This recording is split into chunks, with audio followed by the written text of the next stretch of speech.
Material and the new releases. I put them hours in. They get to play on X, scared, destroy you when I'm forced down. If you ain't tuned in, head down. Cut the fix up. Xbox, baby. See me, don't get it mixed up. I come in peace, kid. Material and the new. I put them hours in. They get prepared now. We play on expert level. Don't get scared now. On Forza, I can tear down. If you ain't tuned into the channel, keep your head down.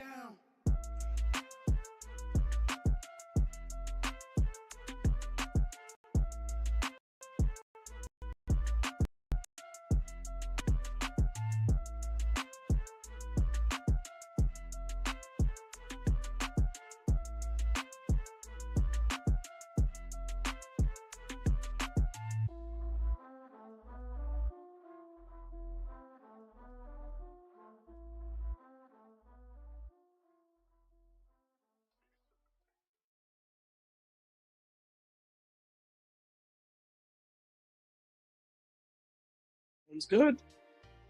Yo, welcome to The Fix. You're with me, Infinite Umbra, and I'm joined tonight by three great new guests and community members and even a dev. Can you believe it? The boy has made it. I'm joking.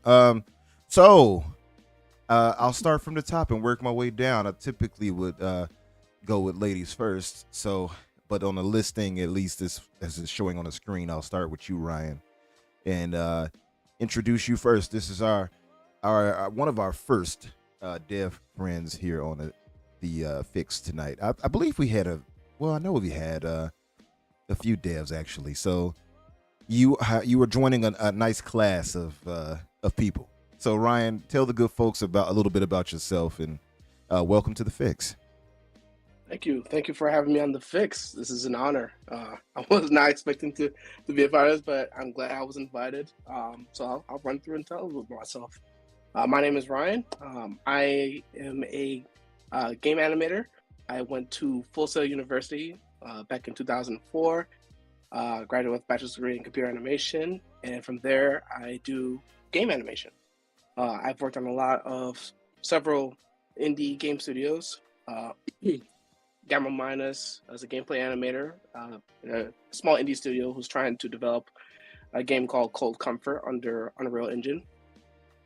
Currently, they are in pre-alpha at this time. Goblin Bastion Studios was another canceled a studio that I was working for as well for a brief time. Unfortunately, that project did not see fruition, and that studio is no longer with us, sadly. And I was able to work on a unique short film, a small project as well that's available online that you can watch as long through YouTube. And from there, I'm exploring my creativity and trying new ways to implement animation through different mediums and through Unreal Engine as well, and expanding my career. Oh man, that's beautiful. Listen, you didn't know this, but Unreal Engine is one of my favorite engines. They often they often call me UE5 Umbra just because I always hype it up. That's a beautiful. Listen, thing. I can't knock you because this engine is incredible. And Yes. we'll get into it later. So see, yeah. it's good to know that. Yeah, so you're all right by me already. You see what I mean? Like a lot of people try to write off Unreal. I'm like, just stop it. But yeah, brother, thank you for being here with me tonight. Now, as I'm sure that some in the audience are probably like, "Where's Danny?" Danny is on vacation. If you guys didn't know or weren't here the last week, so he's on vacation in Italy, getting his boppity boopity on right now. So he won't be back for a week or two, I believe. Actually, another week, and he should be back. I think after that, if I'm not mistaken, one of the two. You'll figure it out when I figure it out. Anyway. Moving on to our next guest, we have the esteemed Santi Lou. Santi, thank you for joining me. Thank you for having me. This is actually something I've always wanted to do, so thank you for inviting me in this. I was not expecting to be on any type of live podcast, so this is an honor in itself. But yeah, a little about myself. I went to school for graphic design. I got my bachelor's. I worked at New Era, the cap company, for almost 3 years. So was designing some really cool caps and stuff like that. And then I've worked at Apple for about 12 years. Got my feet wet in on the technician side of things, so like repairing, and now I'm in IT. So I'm an avid gamer. I love anime. I'm a figure collector as well. Um, I read a lot of manga. So yeah, I'm just a well-rounded nerd, as you can say. Nice. Perfect. Well, listen, you're in good company. I love anime. I love manga. I love all of it. So, I think I say it the black way. I call it manga. I don't call it manga though. Like we change. Yeah, I call it manga. Okay, so you're like, okay, we change it up. Yeah, well, they're like manga. I'm like manga. But yeah. Okay, it's not just me. All right, yeah, because Danny will be here. He'd be like, yeah, the manga. I'm like, I'm not saying that way. I got a weird thing about that, by the way. Like some people, like they like my nephew. He'll be, for instance, like, oh, Luffy. I'm like, I'm not. I refuse to call him Luffy because it's spelled Luffy. So I don't know why. Maybe it's just me. I don't know. I'm like that. He'd be like Luffy Coon. I'm like, stop saying it. But yeah, yeah, you're in good company. Thank you. I appreciate you both for being here. And last but not least, Vakisha. Vakisha, thank you for being here with me tonight. I think you Yes, muted. sir. There you go. All right. I am so happy to be here today to discuss gaming and all things dealing with the community. Just a little bit about myself. I also graduated from college a long, long time ago, double major in business administration and mass comm. My dream was to go into advertising, but the business changed, so I had to adapt. So I've been in IT for quite a long time. Long time gamer. My first gaming console was actually an Atari 2600, way back in the Nice. 80s. Very nice. I've had Intellivision, ColecoVision, ColecoVision, I should say. And then there was a while it wasn't too cool to be a girl gamer. So for a few years I only did arcades. And then eventually got a job in high school and bought my first gaming console on my own, which was a Sony Dreamcast. Mm. So and then from there, just took off from there. Always loved gaming. Right now, I'm an IT professional too, in software implementation, and just eager to talk about gaming news with people who are like-minded like myself, and to nerd out, and have a good time with all things tech and nerd, and some of my hobbies, just let everybody know. I am an avid gardener. I also like gaming and tech, and as I've stated in the community before, I have very extensive hobbies. So, unfortunately, that's the situation. But Umbra, I did want to let you know I was originally from Milwaukee. I was born and raised in Milwaukee. Where are you now?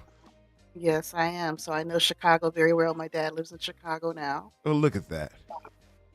But I did last year move to Charlotte, just for Okay. better quality of life, and I am enjoying it quite a bit. But I am extremely happy to be here Charlotte, to North talk gaming. Carolina. That is correct. Yeah, nice. Well, yeah, see, Milwaukee is like the home away from home for Chicago, basically. That's how a I lot of Chicagoans see it. I agree too. And for a Milwaukeean, Chicago was always growing up more fun, better clubs. Yeah. Uh, I'm an avid lover of house. I grew Oh, up on that. nice, nice. All right. Gotta have house Yes, you music do. all night long. Rock your It's body, not, rock your body. I'm sorry. that's okay because you know the song "House Music Is My Drug." Hey, listen. Chicago is known for a bunch of things. House music is one of its creations. Absolutely. New York too. To be Hmm. fair, slightly New York, but mostly Chicago and Detroit. But so yeah, no, that's my jam. I'm with you there. I'm with you. That's beautiful. No, like that's great. First off, I want to just say you all are far more accomplished than me in life. I just want to throw that out there real quick to make sure to give you Don't all say your that. to give Don't Right. even Don't say say that. that. I Don't just say want to that. give you guys your due praise and for bringing such eloquence and intelligence to this broadcast because I am lacking in all of that. Now, but seriously, beside that, thank you for being here, Keisha. Thank you all for being here. And thank you guys in the chat for being here. I'm not sure how many have tuned in because the problem I've learned is Thursdays has become very overcrowded. And I don't mean that in a negative way. It's just a lot of great content creators putting out stuff. It just happens to coincide with my time now. So, and I'm coinciding with their time too. I don't want to make it like they just stole my time, but they did. Anyway, so I just want to say thank you guys who are here for being here. The game on display here, and I have to make sure to promote this, is the Rogue Prince of Persia. This right here is obviously, as the name would imply, the Rogue version of that game. I don't know if you guys have played it. Have you guys tried out the new Prince of Persia from Ubisoft? Have you all had a chance to try that out? I have not. Yeah, that's on my list. Okay. So I loved it. I thought it was spectacular. It's a Metroidvania. In the same vein of the best ones you played. I would put it in the top. I don't know about top 10. I'll put it in the top 20-esque of Metroidvanias. Some of them, when they landed right, and that one landed it, in my opinion, right. So it's really, really good. I don't know if it performed that well though, financially, unfortunately, but I thought it was great personally. Loved it. I got to go back and get my achievements. Good. Yeah, it's dope.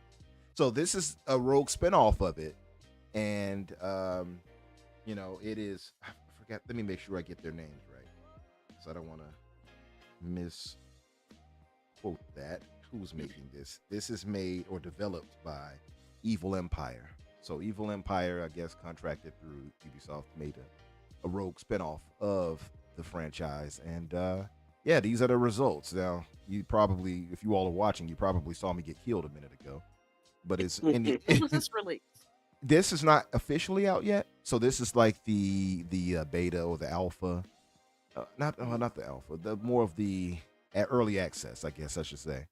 It's the early access because it's going to be released, I believe, soon. If it's not out yet, it should be soon. So this is the early access for it. They'll be updating it though, so it's probably considered one of those live service things. You know what I mean, where it's not quite ever finished. But great game from what I've played so far. Challenging as hell, tough. I died a bunch of times, and that's what you're meant to do that with rogue, rogue type games. So you're meant to die, come back, grab the right power ups, etc., like you see on the screen now. You'll see me grabbing a few that you can add to your I forgot what they call these your slots, if you will, to use for power ups and such, and different power effects. Anyway, just want to say I thought the game was pretty fun. I think you guys should give it a try. I'm not sure how much it'll retail for once it's released. Let me see if I can find it actually. I don't want to see price. Yeah, Prince of Persia is on my system, downloaded, waiting to be played. I'm just trying to finish Dragon Dogma 2 before I get to it. Nice. Also, it is out apparently. It's $20. Oh, good. $20 on Steam. Okay. I know it'll eventually be coming to consoles. So, yeah, $20 is not much to ask for, in my opinion. I think it's worth it. I enjoyed it. I know my brother Santi has also, he streamed himself playing it as well. So, myself, I want to give a shout out to Keymailer for giving me the key for this and trying it out, and to Ubisoft as well as Evil Empire for allowing me to get a chance with it and giving those keys out. Thank you guys. And yeah. So I'll have this playing for the better part of the show before we switch to some of the videos for the showcase for today. But I wanted to ask you guys something specific, because I feel like it's a conversation that still needs to be had, because I'm trying in my best way to get a consensus for what people felt on Hellblade 2. Did you guys get a chance to play that? I am currently still playing. Okay, so Same. So so are all of you guys still playing it, or has anyone finished it yet? Well, Hellblade, I'm not really into the psychological kind of genre. Mm-hmm. Understandable. I'm a little, I get a little squeamish with that type of stuff. Yeah. Horror also isn't my drama, my type of genre I would like to play. But just seeing the game, it looks fantastic. Like I was really blown away at how amazing it looks. It's got to definitely be the best game I've ever seen in my life.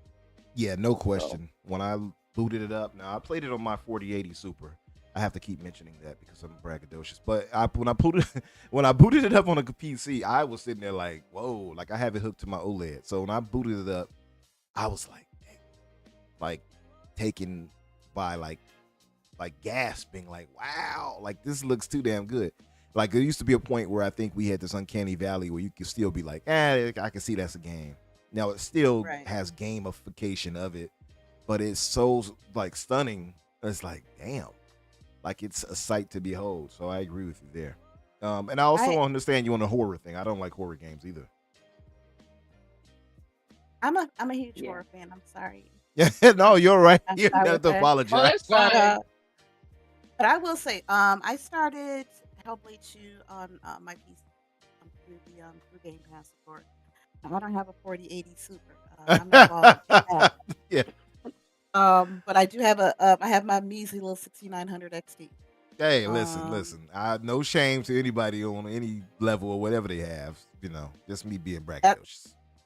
that's okay because I just built my new computer actually last year. My previous computer was like about 7 years old. Guys, Nice. I was rocking with a GTX 970. So yeah, Okay.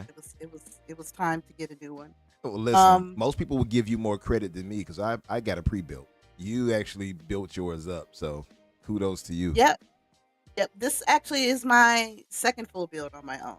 Nice. So it was a lot easier this time. But believe me, I still had to look at some YouTube videos to make sure I was connecting the right ports and Yeah, everything to the right area of the motherboard. I But get it. Yeah. I'm playing it at 1440p, Hmm. and I am Yeah. blown away by it. A lot of people, not to spoil it, they said the beginning of the game goes a little bit slow for them. It wasn't slow for me because I was taking it all in.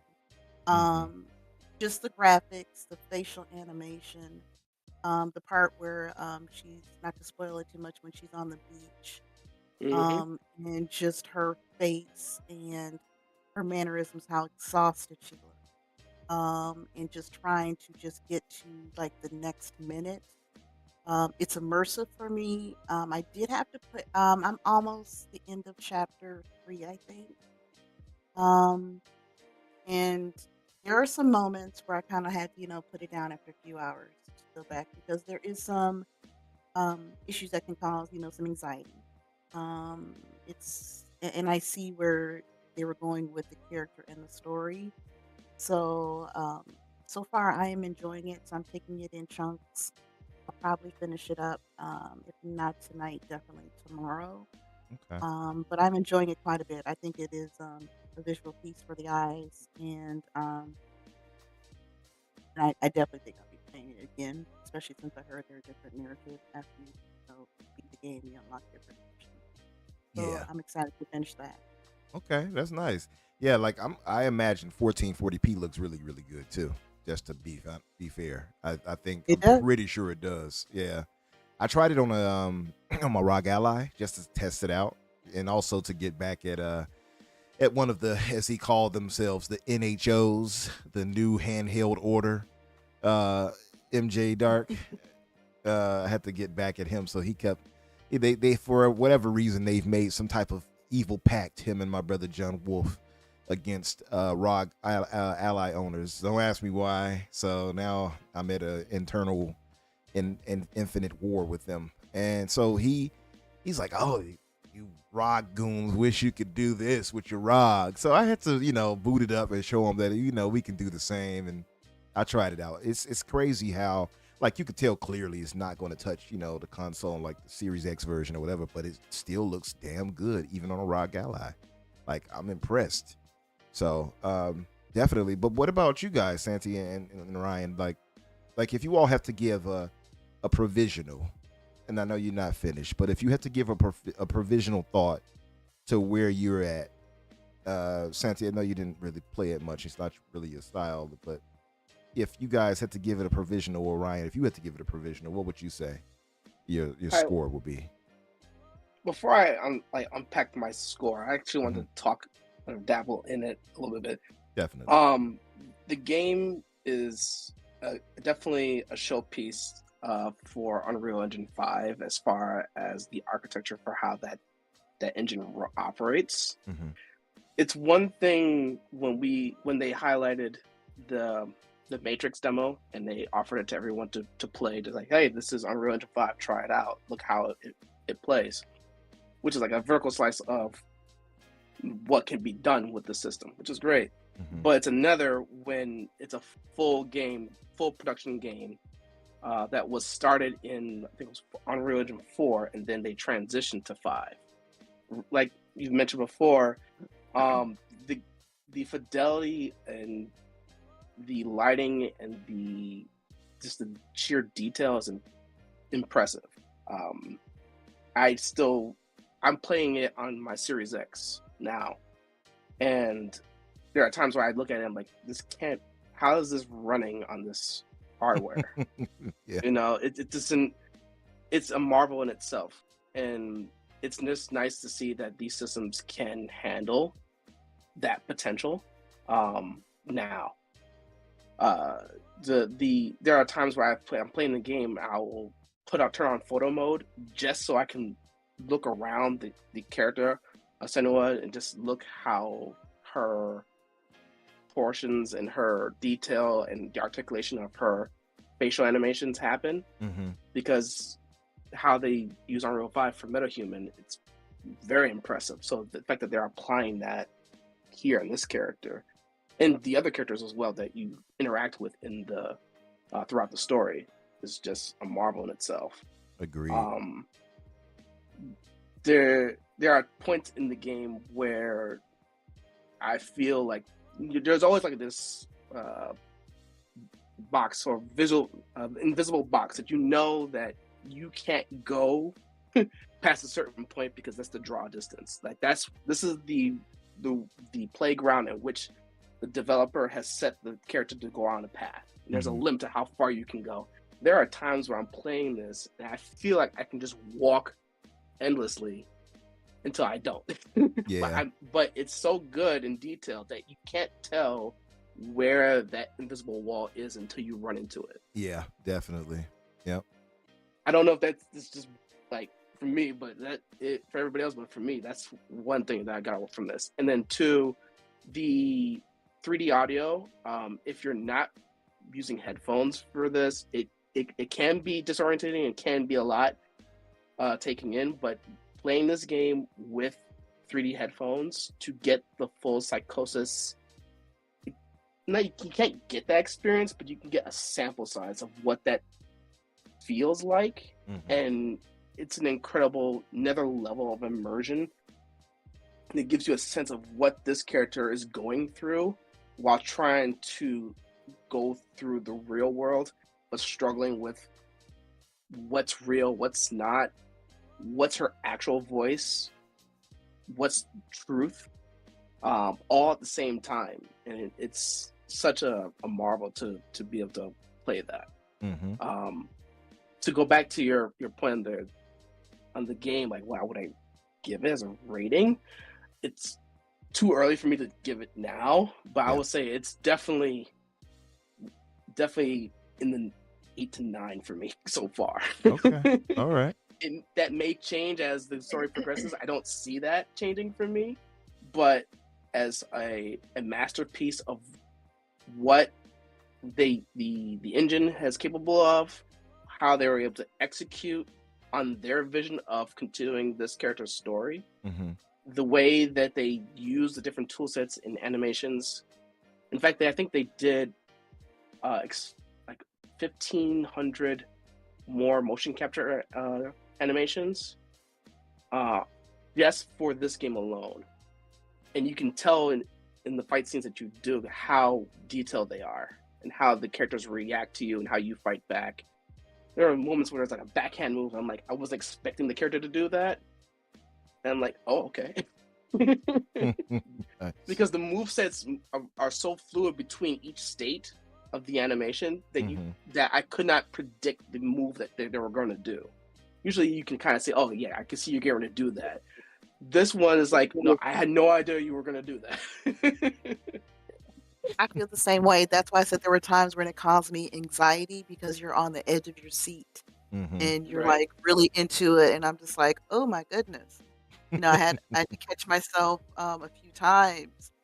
Like I had said in the community once before chatted that I was like literally almost screaming at the screen, like, "Get up, baby girl!" That's the black in us. Same. That's the black in us. Same. We do that with horror movies and everything else. Man, get up, Fact. girl, get up, girl. You just sit there tapping the controller button, like, come on, let's go, let's go. Yeah, that's our inner blackness. We can't help that. I'm sorry to our No, we white can't. peers. It's just what we do. We see them falling and tripping, and we're like, if you don't get your ass down, yeah, it's just what we do. I get it. Trust me. No, I feel you. Like the binaural is, I guess, the binaural audio is that they would call it, right, Ryan?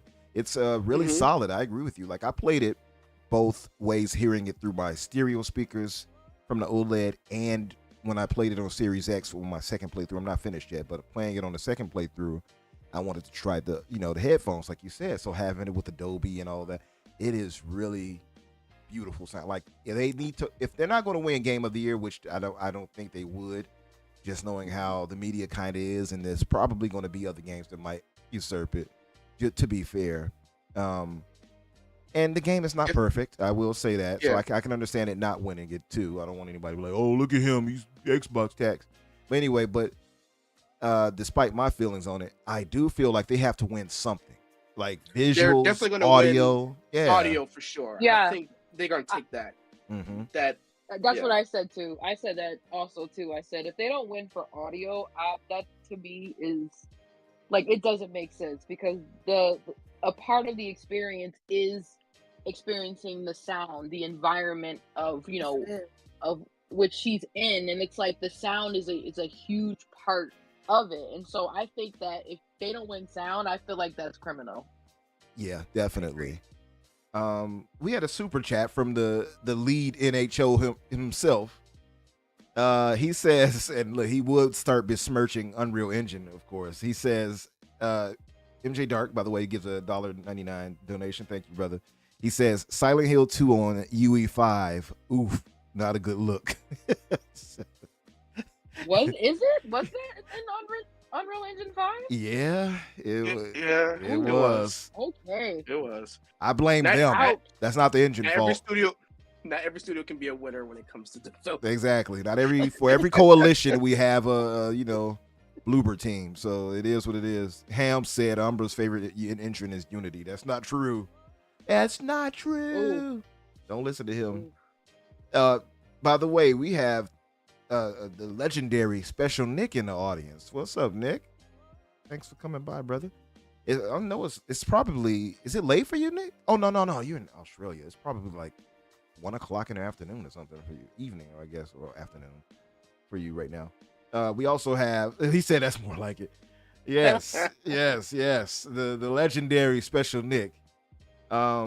Yes, it's mid-morning. Okay, that's what I was thinking. Yeah, because I'm thinking like, I was only 10:30 for you. Also, Risk It is about the same for you then, right? Risk It, my brother Risk It in the chat. Shout out to our mods, by the way. Gray Monad and Yodani Huzada, thank you guys for being here. Mac ENT, what's up, brother? He said state of play 3 out of 10. Sarge, what's up, brother? I see you. So Invicta mother effing click, as he calls himself. Shout out to you as well. Spartan, I see you, brother. Yeah, that said, I'm with you, Ryan. My overall was an 8.5 out of 10 when I got through with the game. So I think you'll probably fall within that 8 to you'll probably fall within that 8 if you don't go down a bit, I would think, by the end of it. I think it's a solid game. It definitely has its flaws. I will say that. Sure. Yeah. I've seen it. Yeah. Yeah, but I'm I want you guys to get the experience for yourself. I won't say too much more other than what I've said on it. But yeah, thank you guys for that. Vikisha, did you want to give a score for it, like a provisional, or are you good on that? I sure do. Can you hear me? Yeah, I hear you. Okay, sorry about that. I had muted myself. You're all right. I would give a score. So for me right now, it is between like an 8.5 and a 9. Just to see where the story takes me, I should say, and then I'll give it a final score. But I don't anticipate it going lower than that. And just we were talking about the video game awards. I was looking at some of the categories. I definitely think Hellblade 2 can win Best Art Direction. And I think Definitely. they can win Best Score in Music and then Audio Design. So they, and definitely Performance. I don't see if anyone's going to Oh, beat that's right. Good Yeah, that point. is a Melina category. Jurgens. So they could go home with 4 or 5 game awards. Mm-hmm. Yeah, that's a good point. Actually, I didn't even think about that because a lot of this was not. People were like, "Oh, they animated." Like, no, this was all mocap, right? Yeah, It's a mix, but in real you time. can tell. Okay, yeah, that's beautiful. I mean, they did a good job. You know, one thing I noticed they showed a lot of teeth. There's a lot of it's very teethy, right? I'm like, man, her teeth are surprisingly white for being back in the day like that. Did y'all? I didn't know y'all had Viking Colgate back then, but you know, no cavities, teeth whiter than Flossing it all, you know. yeah. You gotta get rid of those saber-tooth tiger bones that you got back there. No, they're not that far back, but still. No, but It interesting. wasn't the most hygienic time frame. Right. It wasn't, the Moors hadn't come through yet, I don't believe. So I don't think they were introduced to alcohol just yet. I don't know. Well, in this timeline, all things are possible. Yeah, Right? right. That is true. That is true. Yeah, definitely. So, I'll read a bit of a few things in news items, and you guys can give your takes if it, as you will, if it interests you, and if not, we'll just move through it as briskly as we can to move to the showcase. So, a few things that of note. We didn't get a chance to talk about it this week on the show, but at least, well, I'll just go down the list. So, Avowed has moved to the Unreal Engine 5.3 with the help of Coalition. Do you guys have any thoughts about that with Avowed? Are you excited for that? You expect to see it at the showcase? Special Nick, you got anything you want to tell us in the chat about Avowed being there? I Nick- will. Yeah, I am extremely excited for Avowed. nice. Obsidian is probably my favorite studio.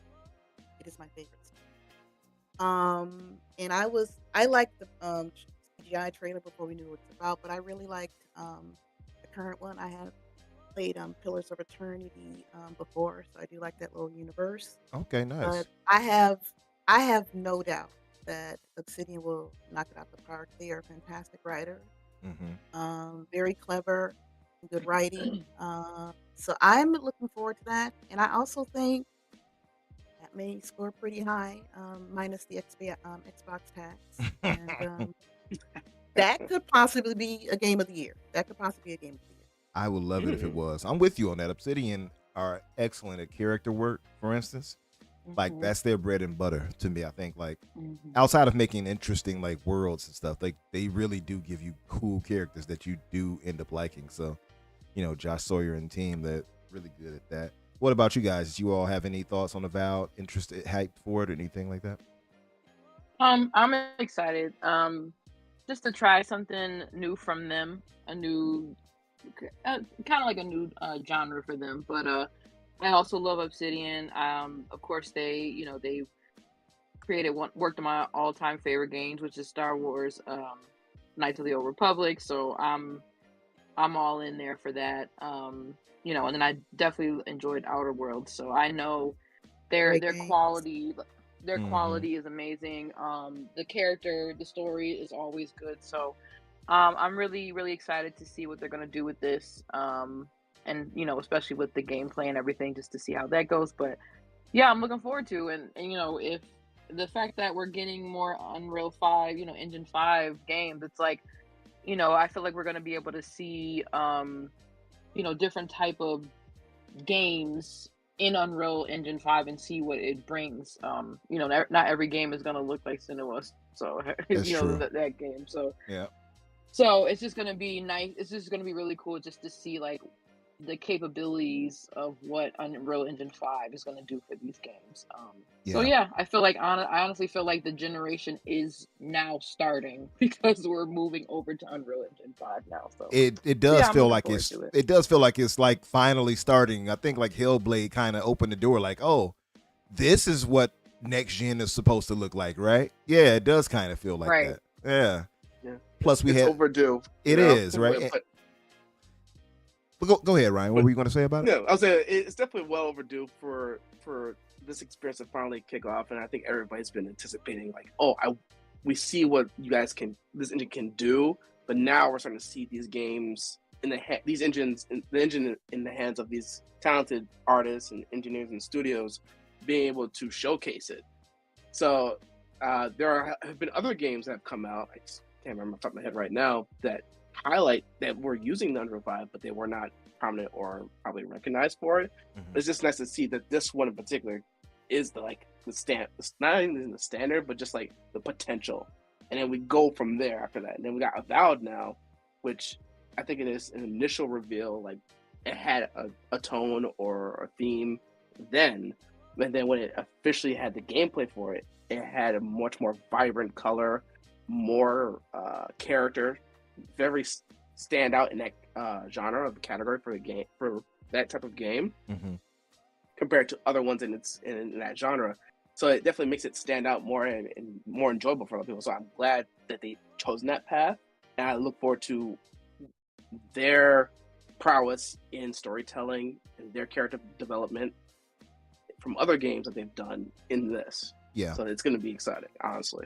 Also, that too, and the thing that struck me is what I like, and we've spoken about this on other shows I've been on, but like I love seeing that, and Sony does this where they have like their other teams work with other teams to get a game up to like it's I guess more optimal state. So having a coalition who are the kings at Unreal Engine be on board to help them get it right, I think that's just really dope. Like, it makes sense for them to be a part of that because they were the same team that helped on Epic for the Matrix demo. That's right, they sure did. Yep. They were brought on to help with that, but also as a learning experience for them, and they also did the demos during yeah, I remember Game Developer Conference or GDC as well. So they're on the right path of like getting into the really nit and gritty of the corners of that engine for its raw potential. So yeah. Yeah, that's honestly what I was more excited about. Microsoft buying these studios. It wasn't like, okay, what games we're gonna get, but also the collaborations and what each studio brings, and helping other studios up their game by helping them bring over what they've done in their games. Honestly, that was the collaboration was what I was more excited about. Me too. Seeing like what Activision has done, and they're bringing it over to Bethesda, and what Xbox Studios have done. It's just because it's a lot of those games are very similar. And so that's what I'm more excited is the collaboration and the evolution of what those games are going to look like because of all those studios being under one umbrella. So yeah, I agree. The prospect of having Obsidian and Bethesda work on a Fallout game, my goodness. Yeah. Together. Oh man. Yeah, I'm guessing it's going to play out in some way. I mean, they're talking about it with Todd Howard earlier. That was posted. Speaking of that, because you have like some influencers and content creators like Colt and such going out there. I think Paris as well were flown out, or as we say, flewed out to London, and I believe we now know it was Fallout related. So they post by Hazardor, shout out to that brother, posted that Todd Howard was saying more Fallout games will be coming, and their plans for it, as I should say, which we knew about already, obviously with the success of the show, which I loved, by the way. But it was good, really good show, surprisingly good actually. But yeah, like stuff like that, we know that they're working on it, so we want to kind of get that fast track. I think you don't want to let that potential or that hype for it die down too much, I would think, before you cash in on it. So, and of course you don't want to just turn in anything either, to be fair. So yeah, that's definitely excited for Avowed. You guys gave some great takes there too. More than I thought you were going to give. I thought you were going to be like, yeah, I'm hyped for it, and then that'll be it. But you all, I can't come in here and just give you just basic answer. No, Hey, listen, Right. listen. Hey, I'm a guest in your house. So I'm gonna give you all the rest. I appreciate it. Listen, so we have. I don't know if you guys are big fans of turn-based RPGs or JRPGs as they are called, but you have Dragon Quest III HD 2D coming to PC, Switch, PS5, and Xbox. You guys, Dragon Quest fans? I've never played it. I was a heavy JRPG player. Like when I was in, when I was heavily on the PlayStation. I've since moved over to Xbox and I've become heavy on that system. But I used to be, that was like PlayStation 2 was my intro to JRPGs, and Square Enix was like my best friend back then. So, Yeah. and then when I brought some games over to Xbox, I played them. But turn-based was something I eventually got into just because I tried doing turn-based, like like in the the late 90s, early 2000s, and it just wasn't for me. But of course, the more I got into the turn-based games that they were giving, I really, really enjoyed it. The Dragon Quest, I never really got into it. I'm a very I'm more of an art related person when I look at games, like visually how they look, do they attract me to want to play them? And Dragon Quest, even though I know it's like, Dragon Ball Z and that art style never really like attracted me so much. And I watched Dragon Ball, but I wasn't really into Dragon Ball Z, so it didn't really attract me like the Dragon Ball did. But from what I've seen, like game wise, like I know it's a very popular game, and I've had friends who played it and they really enjoyed it. But I don't know. I actually might give it a try. I'm not opposed to trying new games. I mean, Game Pass has kind of opened my eyes to different type of genre games and games that I like now. So I wouldn't be opposed to try it out when it comes out. Okay, that's cool. I can't believe you didn't like Dragon Ball Z. What? Neither did I. What? Both of you I all wasn't are a huge canceled. We talk about that all the time. It's like, Yeah. it's understandable. We're indifferent about that. I'm not a It's funny because fighter. I am the Dragon Ball Z. I am the Dragon Ball super fan here Yeah. in this relationship, Okay. and she is He's the literally Dragon Ball. the king. So Yeah. like she grew up with that. I grew up with Dragon Ball Z. I've watched Dragon Ball. I have to watch it to be a fan. You can't just watch one arc of this. You have to watch the whole thing. Yeah. So, but that's where my heart is for Z and Super. But yeah. Okay, all right. All right. I'll let that slide. I'll let that slide, Dragon. I know, Dragon. but I will say though, I'm excited about the new Dragon Ball show though, because it goes back to Goku being that little kid. So I'm actually excited. You know what? That. I like GT, for instance, did that, right? Where he's made a kid. I despised that show. Really? I did not like GT whatsoever. It's a divided audience for that. Yeah. I've heard that. I've heard GT is very divided in the community. So Yeah, it is what it is. No, I mean, hey, listen, Dragon Ball. I did love Dragon Ball, though. To be fair to you, I did love Dragon Ball. Yeah, so you're not. I mean, your tastes are in line with mine, but just the Z part is a little. I expect to hear that dragon roar. Dragon. Watch the dragon. believe me, I hear it a lot when people are like, have I watched certain anime? And I was just like, I'm not a big fighter, like genre, like when it comes to anime. I'm just not into it. Because I'm telling you, like, he was watching, what was it, Dragon Ball Super, and I was like, every time I would see him watching an episode, I'm like, they're still fighting in the same fight? Like, no, they were just charging up. They were just turning up power. They were just charging up, right, Ryan? They probably still powering up at that point. That's all. So I was like, how long is it going to take for one fight to end? No, like, to be fair to you, they do comically take way too long to fight. Like, oh yeah, that's a staple of Dragon Ball. Like, they'll sit there, I will not let you get away with this, and Goku will be powering up to kill Frieza about 8 episodes. Find out next time Right. on Dragon Ball Z. And he was like, "What? You still haven't killed this thing?" Yeah, It's funny actually, because they actually yeah. make fun of themselves in Super for that. Do they? The exact same. Yeah, they make fun of that. There was I a haven't scene, watched I enough think, of them. where Just- one of the characters in the tournament was fighting, and Android 17 just basically was like, "I'm not gonna wait for you to power up," and just shot him. That's what I'm saying. Like, What are you doing? Sit there and just let them level up or whatever. I'm like, damn, Yeah. I would have been touched them by now. I swear. The only one that made sense that they did it was like Vegeta, because he was braggadocious. So he let Cell power up. And it's like, Vegeta. Yeah. Then he started beating the brakes off Vegeta after that. But yeah, that's the only one that made some sense, because he was like, I'm gonna let you power up so I can beat you down. And it didn't pay off for him at the end. But I agree with you. Like, I'm not letting you power up. But you know who else is notorious for that, to be off base a little bit? The Power Rangers. I'm like, I'm not letting you morph. I'm gonna just send my little putties on you and get you out of the frame really quick. I'm not gonna wait for you and call your Megazords to kill me. No, I'm just gonna send a Godzilla beam at you real quick and end the day. Angel Grove is over with. You know what I mean? But yeah.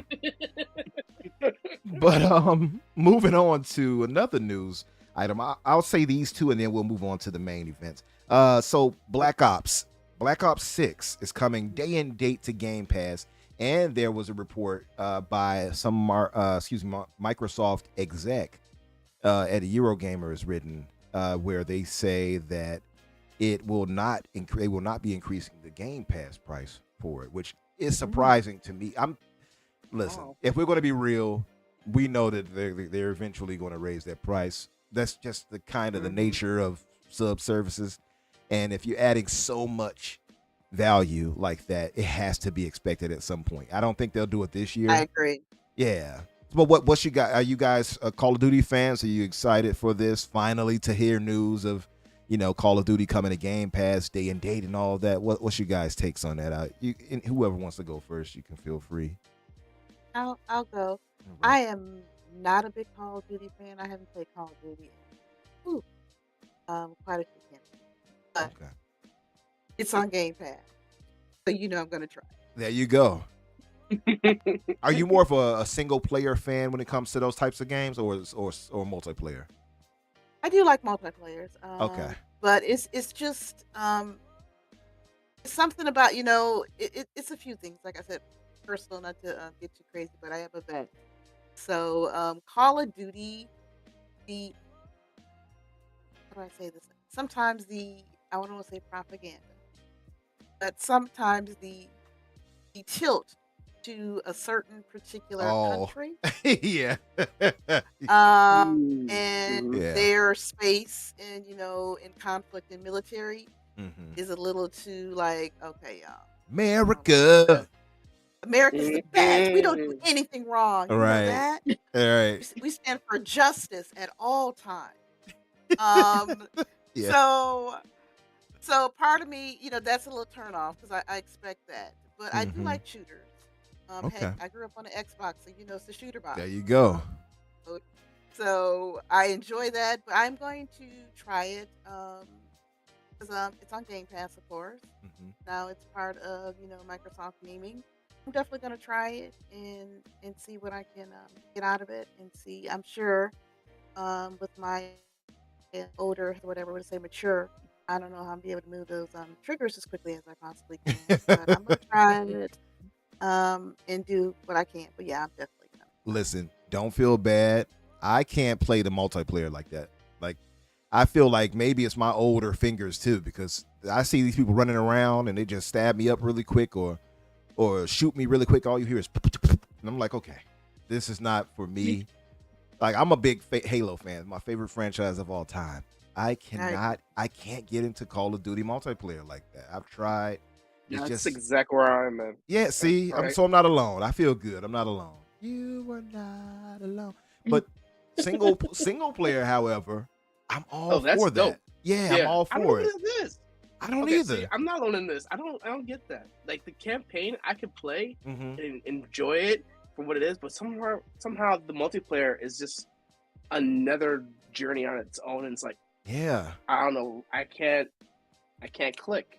Yeah, I man. don't know Same what it for is. me. The level of Twitch readiness for that game Yeah. is absurd. I agree.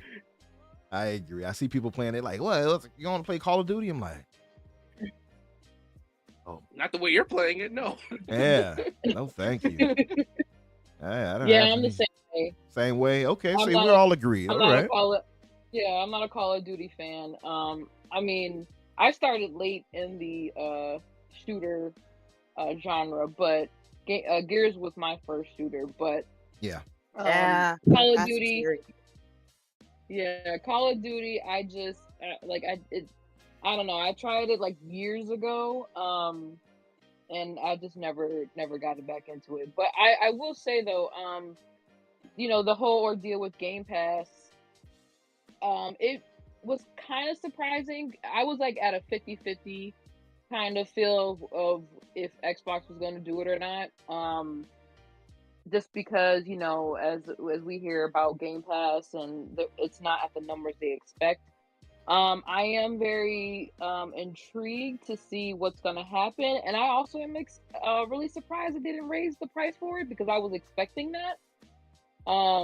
Just because Same. it's like, okay, if you're gonna take this game and put on Game Pass, you want to get some money back, and so I was expecting the price to go higher, which I wouldn't have been surprised about because, like you said, when it comes to subscription services, the prices always go up eventually. Mm-hmm. So it's gonna be interesting if it's gonna. I'm really interested to see if it's gonna draw people to come over. I actually, Mhm. the thing about working at Apple is there's a lot of Call of Duty players.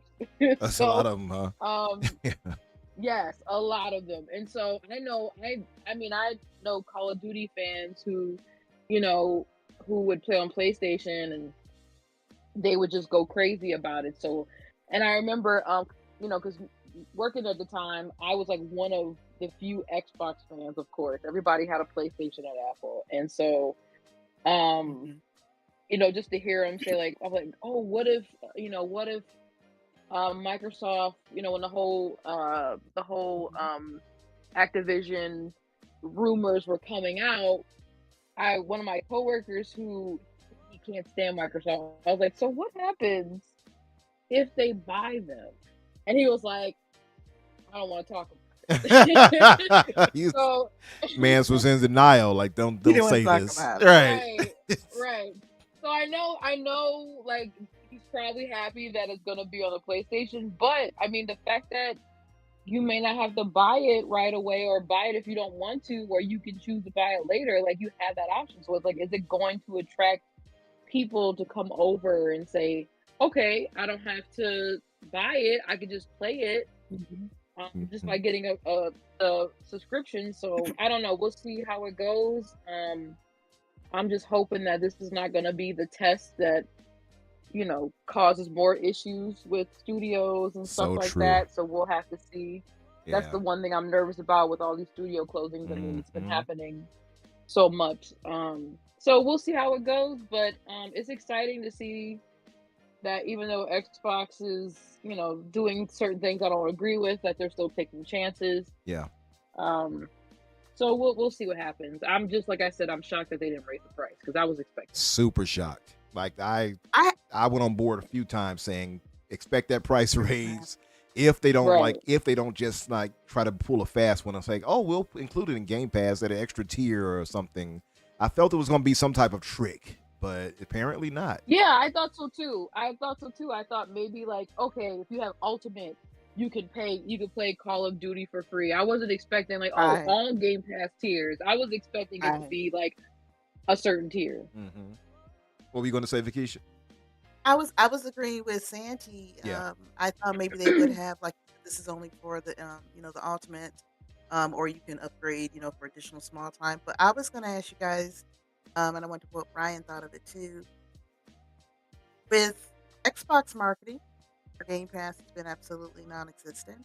However, we know Mhm. Activision knows how to market a game. Mm-hmm. Do you think with the marketing that Activision is going to be doing that they're going to mention Game Pass? Mm.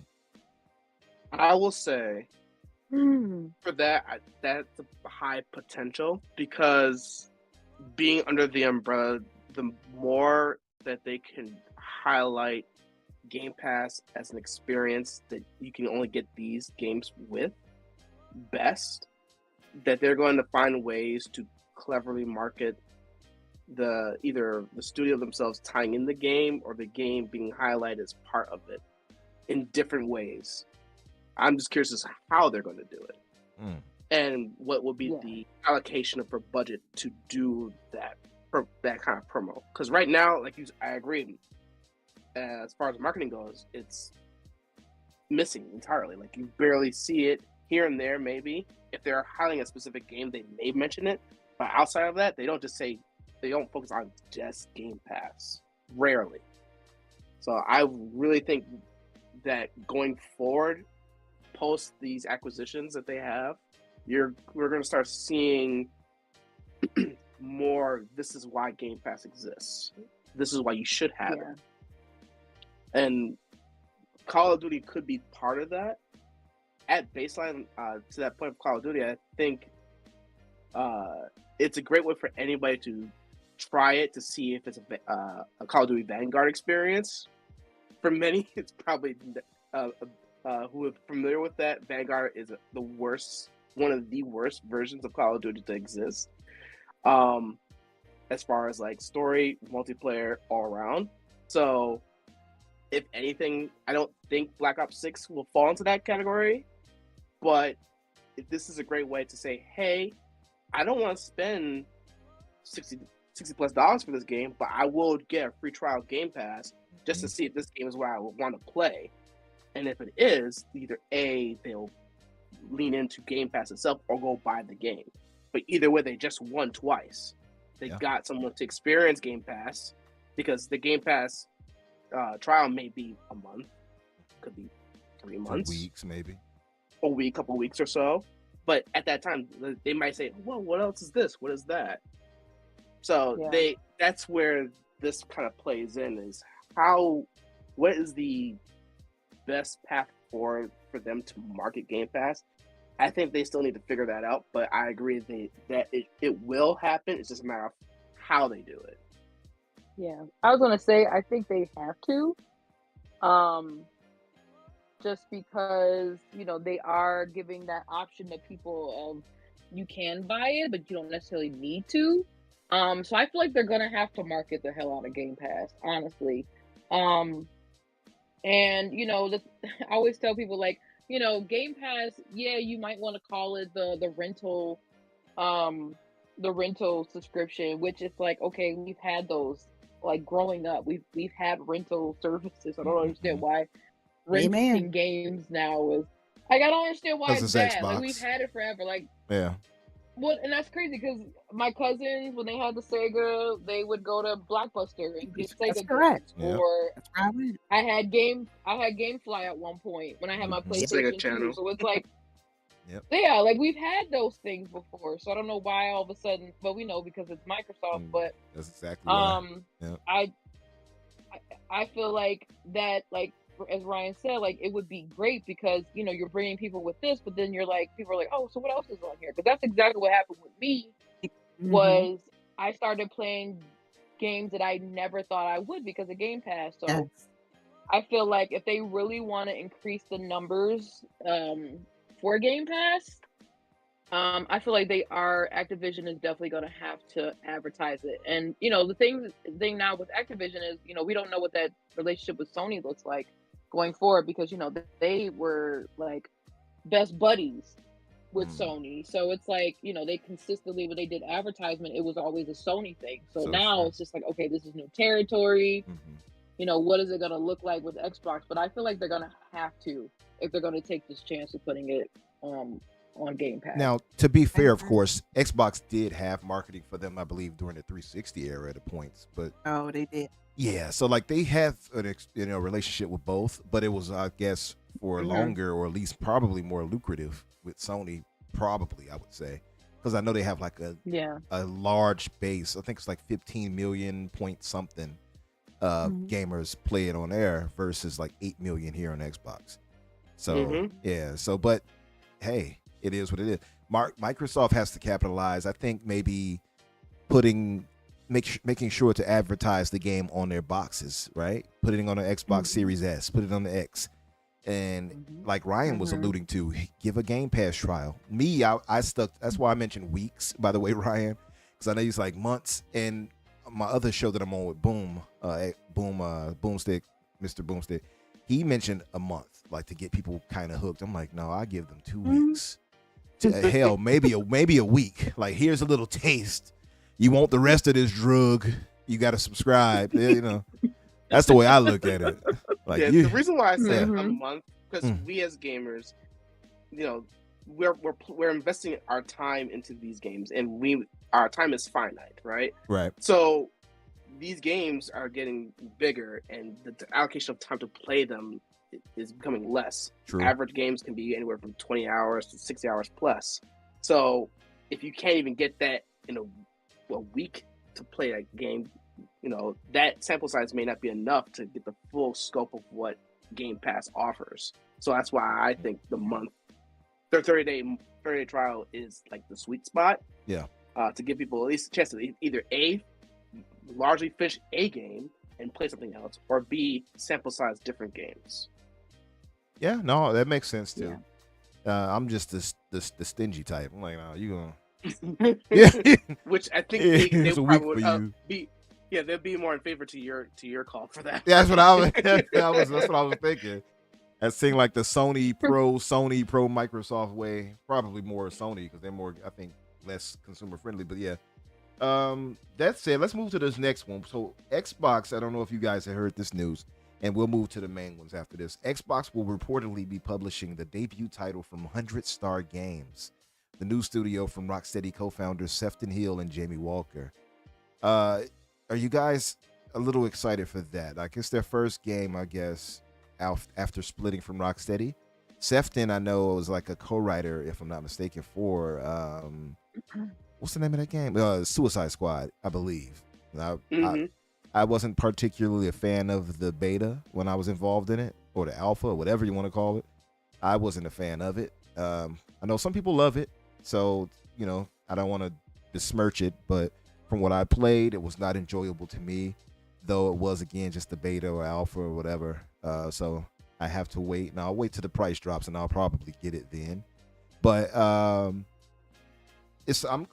would, if I would just throw it out there, I would have to kind of hazard a guess that, you know, them having worked on Batman and stuff like that and WB Games and such, maybe it might be a licensed title. And now some people were kind of dismissive of it, like, it wouldn't be licensed. Microsoft doesn't really do that, blah, blah, blah. But we have Indiana Jones and Blade to counteract that claim immediately. Exactly. So what about you guys? Are you guys excited for this news? I mean, it seemed like, because the whole Tango and Arcane, Austin closing down, and the other two, of course, with, I hate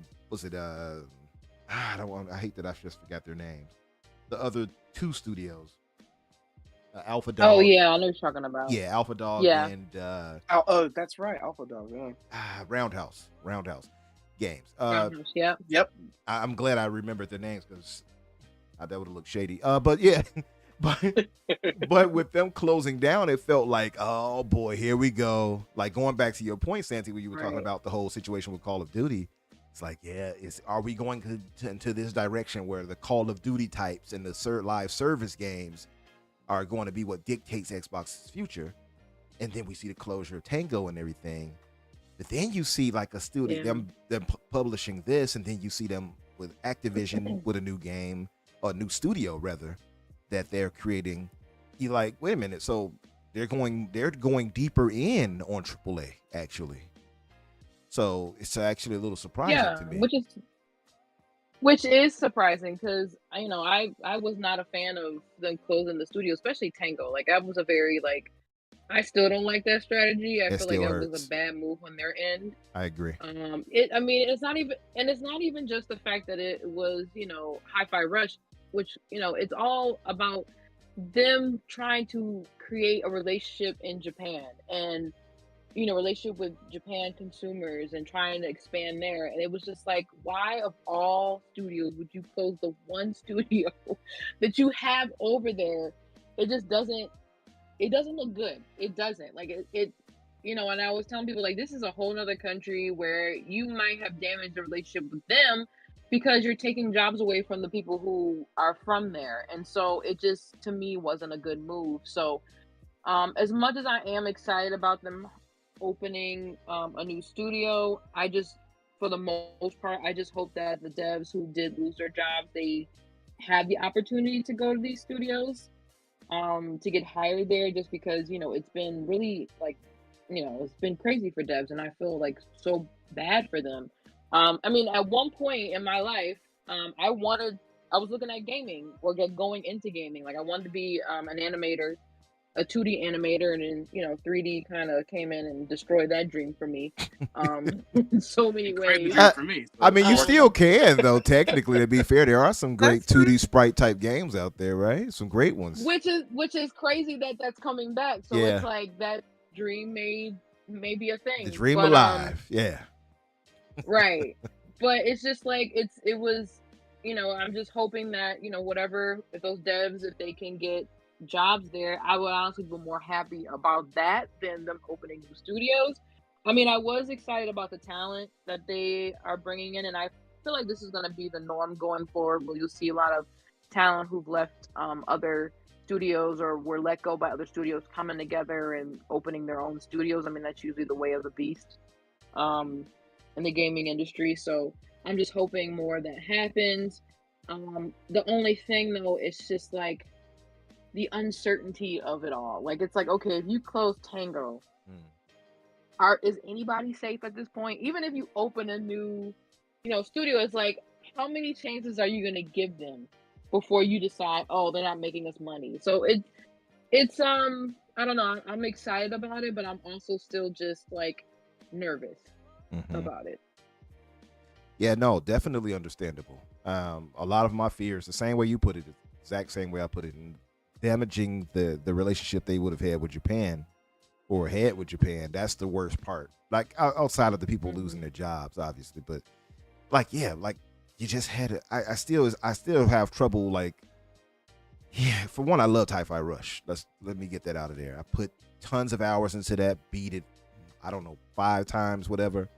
And was going back to, I still have to go back to finish some achievements, but like, love that. I loved Ghostwire Tokyo. Did not think I would, but I love that too. But you have this super talented team. We hear now information that they were working on, or at least about to work on 2 unannounced games. Which I'm gonna guess one was Evil Within 3 because it was teased in Hi-Fi Rush. And then it's like, oh, you just got all these platitudes and praise, critical praise, and almost a Game of the Year nod and all of that last year to being closed down. Like, damn, that's terrible all around. Look, there's no positive spin you can put on that. You know what I mean? Yeah. So, I mean, Ryan, what are your thoughts on it? Like, as far as this new studio, not new studio, but them working with 100 Star Games for a new IP. It's tough for me because I have 2 different hats. So I have the hat of the gamer and I have the hat of the developer. I love the opportunity for creativity. I love the fact that these guys and these individuals have decided to part ways from WB and go on a path that's uncertain. It's very hard. People don't realize to make a game and on your own or with a collective, there's so many uncertainties you don't know, and building an identity that people can will recognize is very hard because your reputation lives and dies based on can live and die based on the success of that game, of that first game. So yeah, even if you have high pedigree, doesn't matter because now the clock has been reset, right? So now, yes, you did those things, but now you're in the Wild West like everybody else who's trying to make a name for themselves. So what are you going to make? and how will that be different from what you've already made, or how would it be the same as what you've already made? Yeah. Because everybody's going to critique it that way.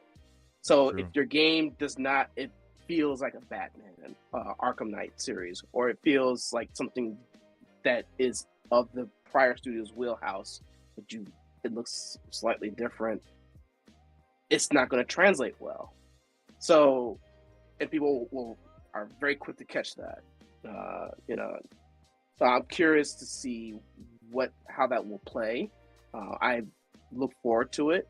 The other part that was brought up as well is the state of the industry as far as inflation and the game industry. It has to be realized that this is still a business, and businesses need to make money, and they will make decisions at the bottom line to make sure that they are able to turn a profit and not lose money to do so, which you're now seeing it more vividly than we used to, just all around.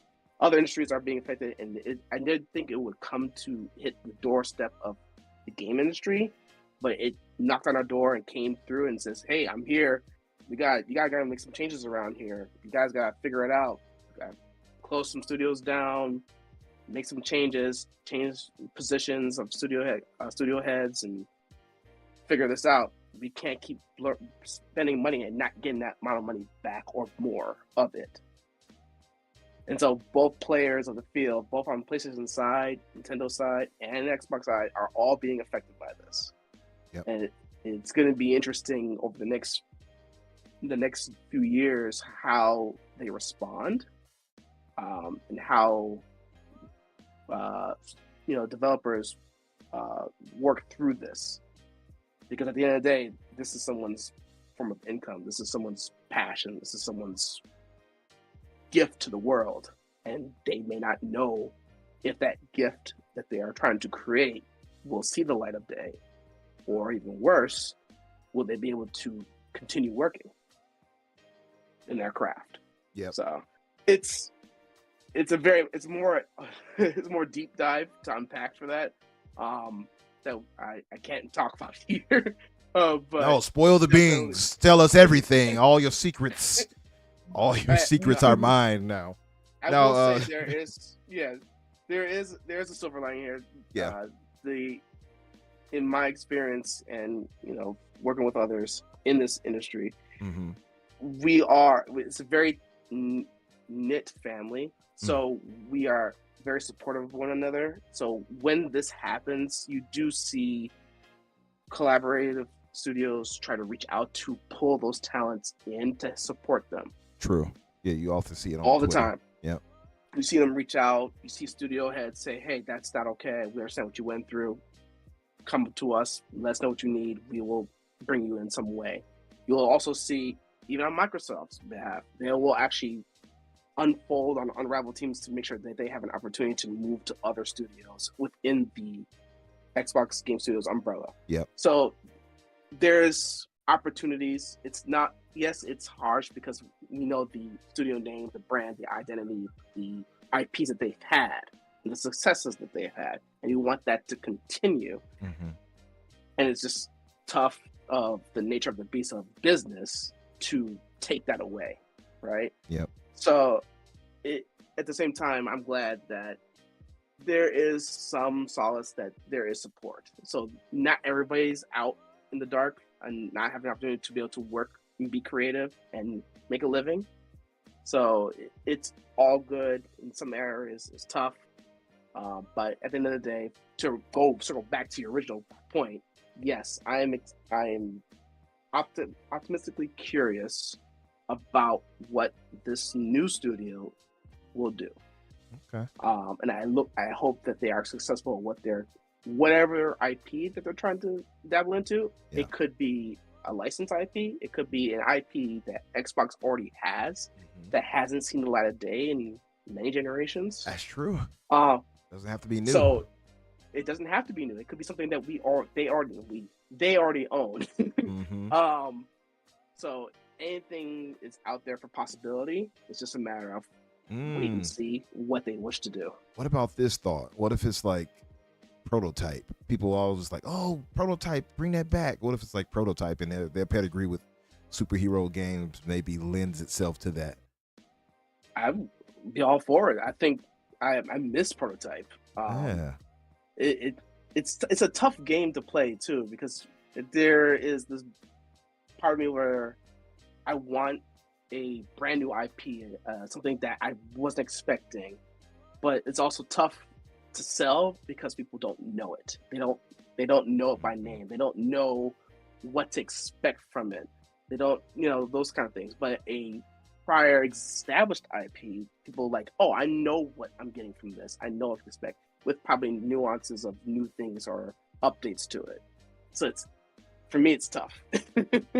Yeah, definitely. And of course, Vakisha, what about you as far as this goes? Are you excited to hear the news of this? Then working with 100 Star Games, you got any thoughts of what it could be like IP wise, or what would you hope it would be? I agree with Santi and Ryan. It's interesting to see.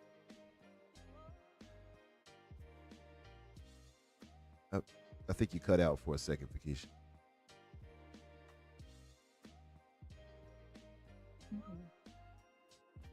Yeah. Yeah, I think she cut out. I don't know. Yep. Well, she did say she's excited. We got that much. We got the pulse of the energy for that. She's Yes. excited. Yes. We got the current energy. Yeah, so well, okay. I don't know. Can you hear me now? Oh, there Yep, you we go. can hear you. Okay, There- I didn't there we want to go. move ahead yet, but there you go. All right. Yeah, you were saying that you are excited. You agree with Ryan, and you cut out right after that.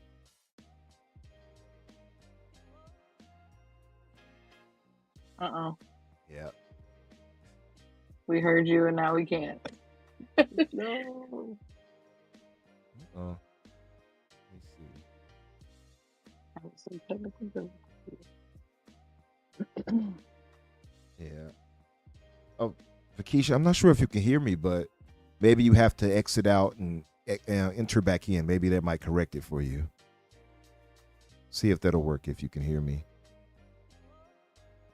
But I guess in the meantime, in between time, let's move to the state of play talk. I'll switch scenes to the trailers. I'm going to kind of get through them as swiftly as we can. What, 14 titles shown, I believe. So yeah, we'll get through them quicker on this. I don't want to drag it on too long because I still want to get to the Xbox discussion as well at the end.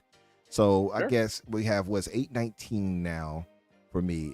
So I'll try to end it within 2 hours. So I don't want to have to drag you guys too long into that as well. So let's say try to give it a brisk discussion, you know what I mean, as far as our thoughts on whatever game is shown, and we'll move it along, and then we'll get to you guys for Xbox discussion as far as the showcase of what you think what might be there, what you expect or hope, and all of that.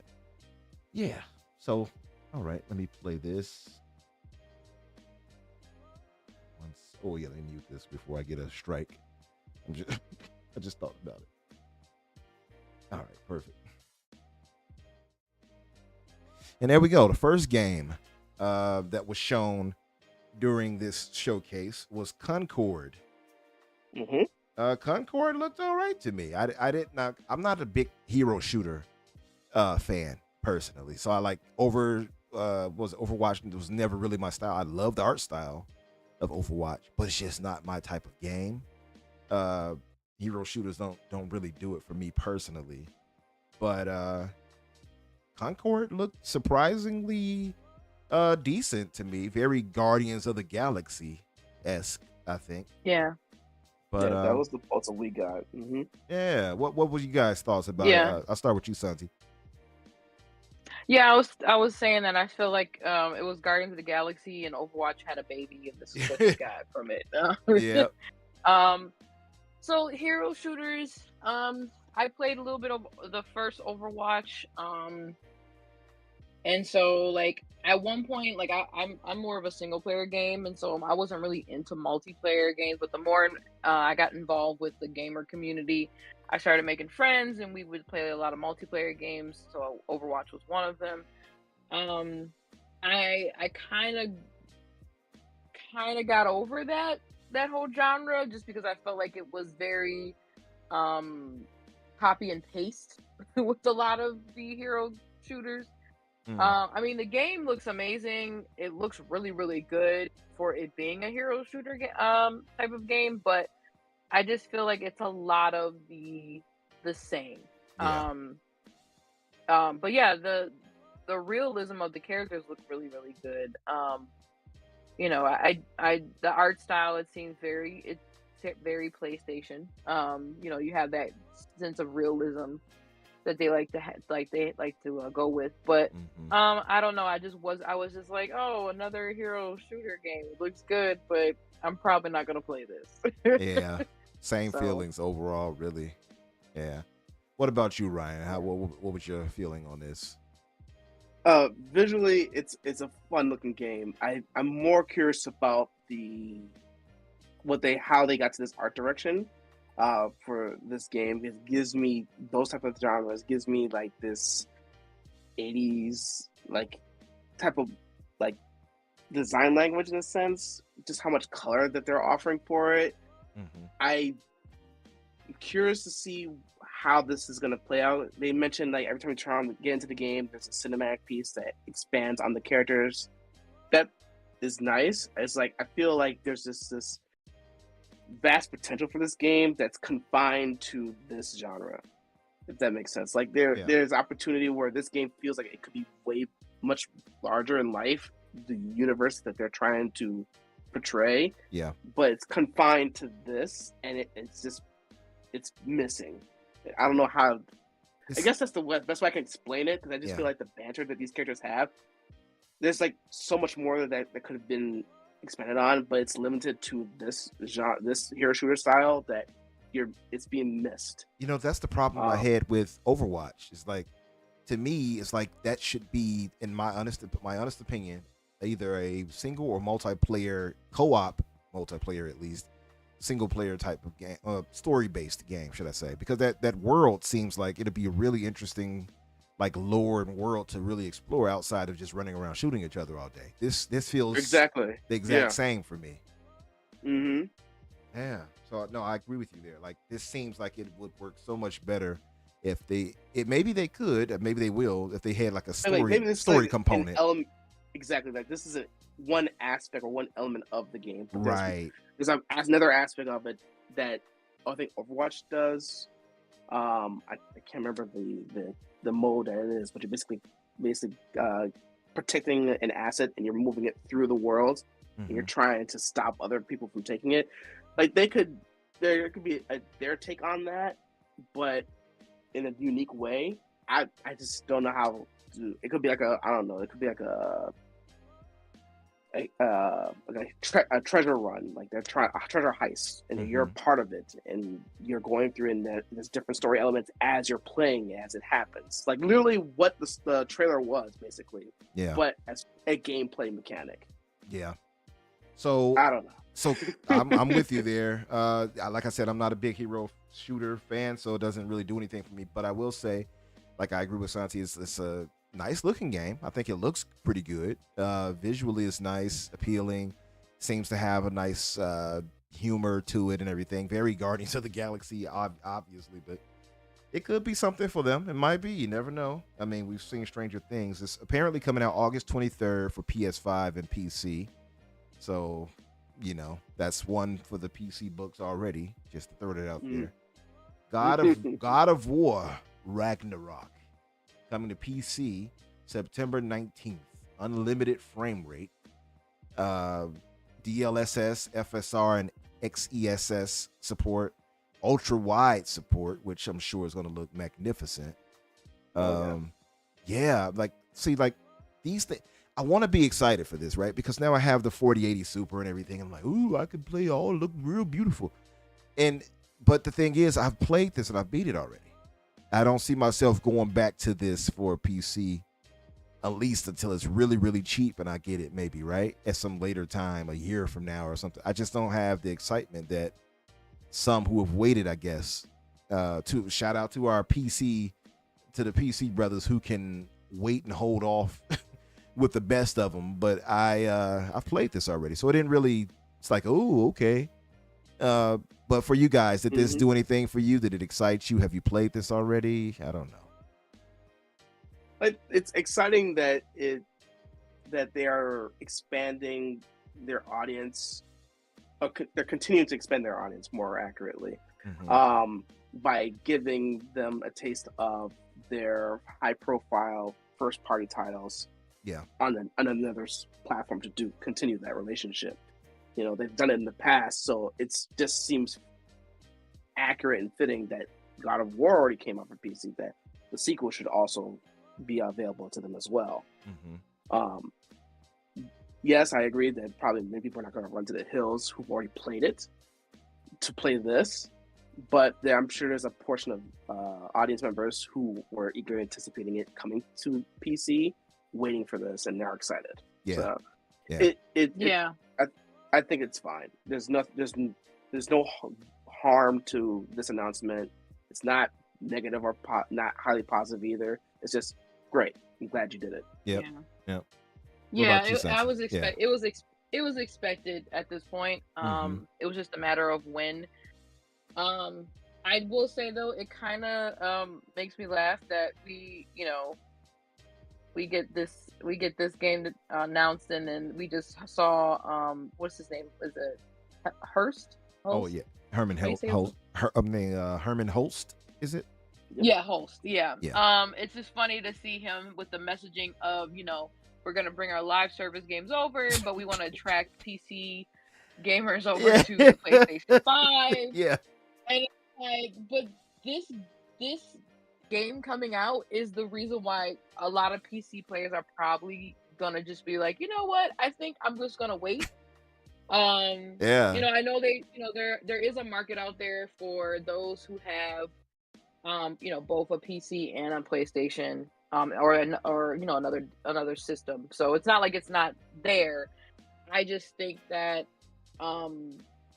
it's gonna be interesting to see if people are just gonna be like, you know what, I'm just gonna wait till the game drops. It's gonna come anyway, so what's the point of me buying this system when I have a PC that I spent a lot of money on, trying to make sure it runs well, has the best graphics.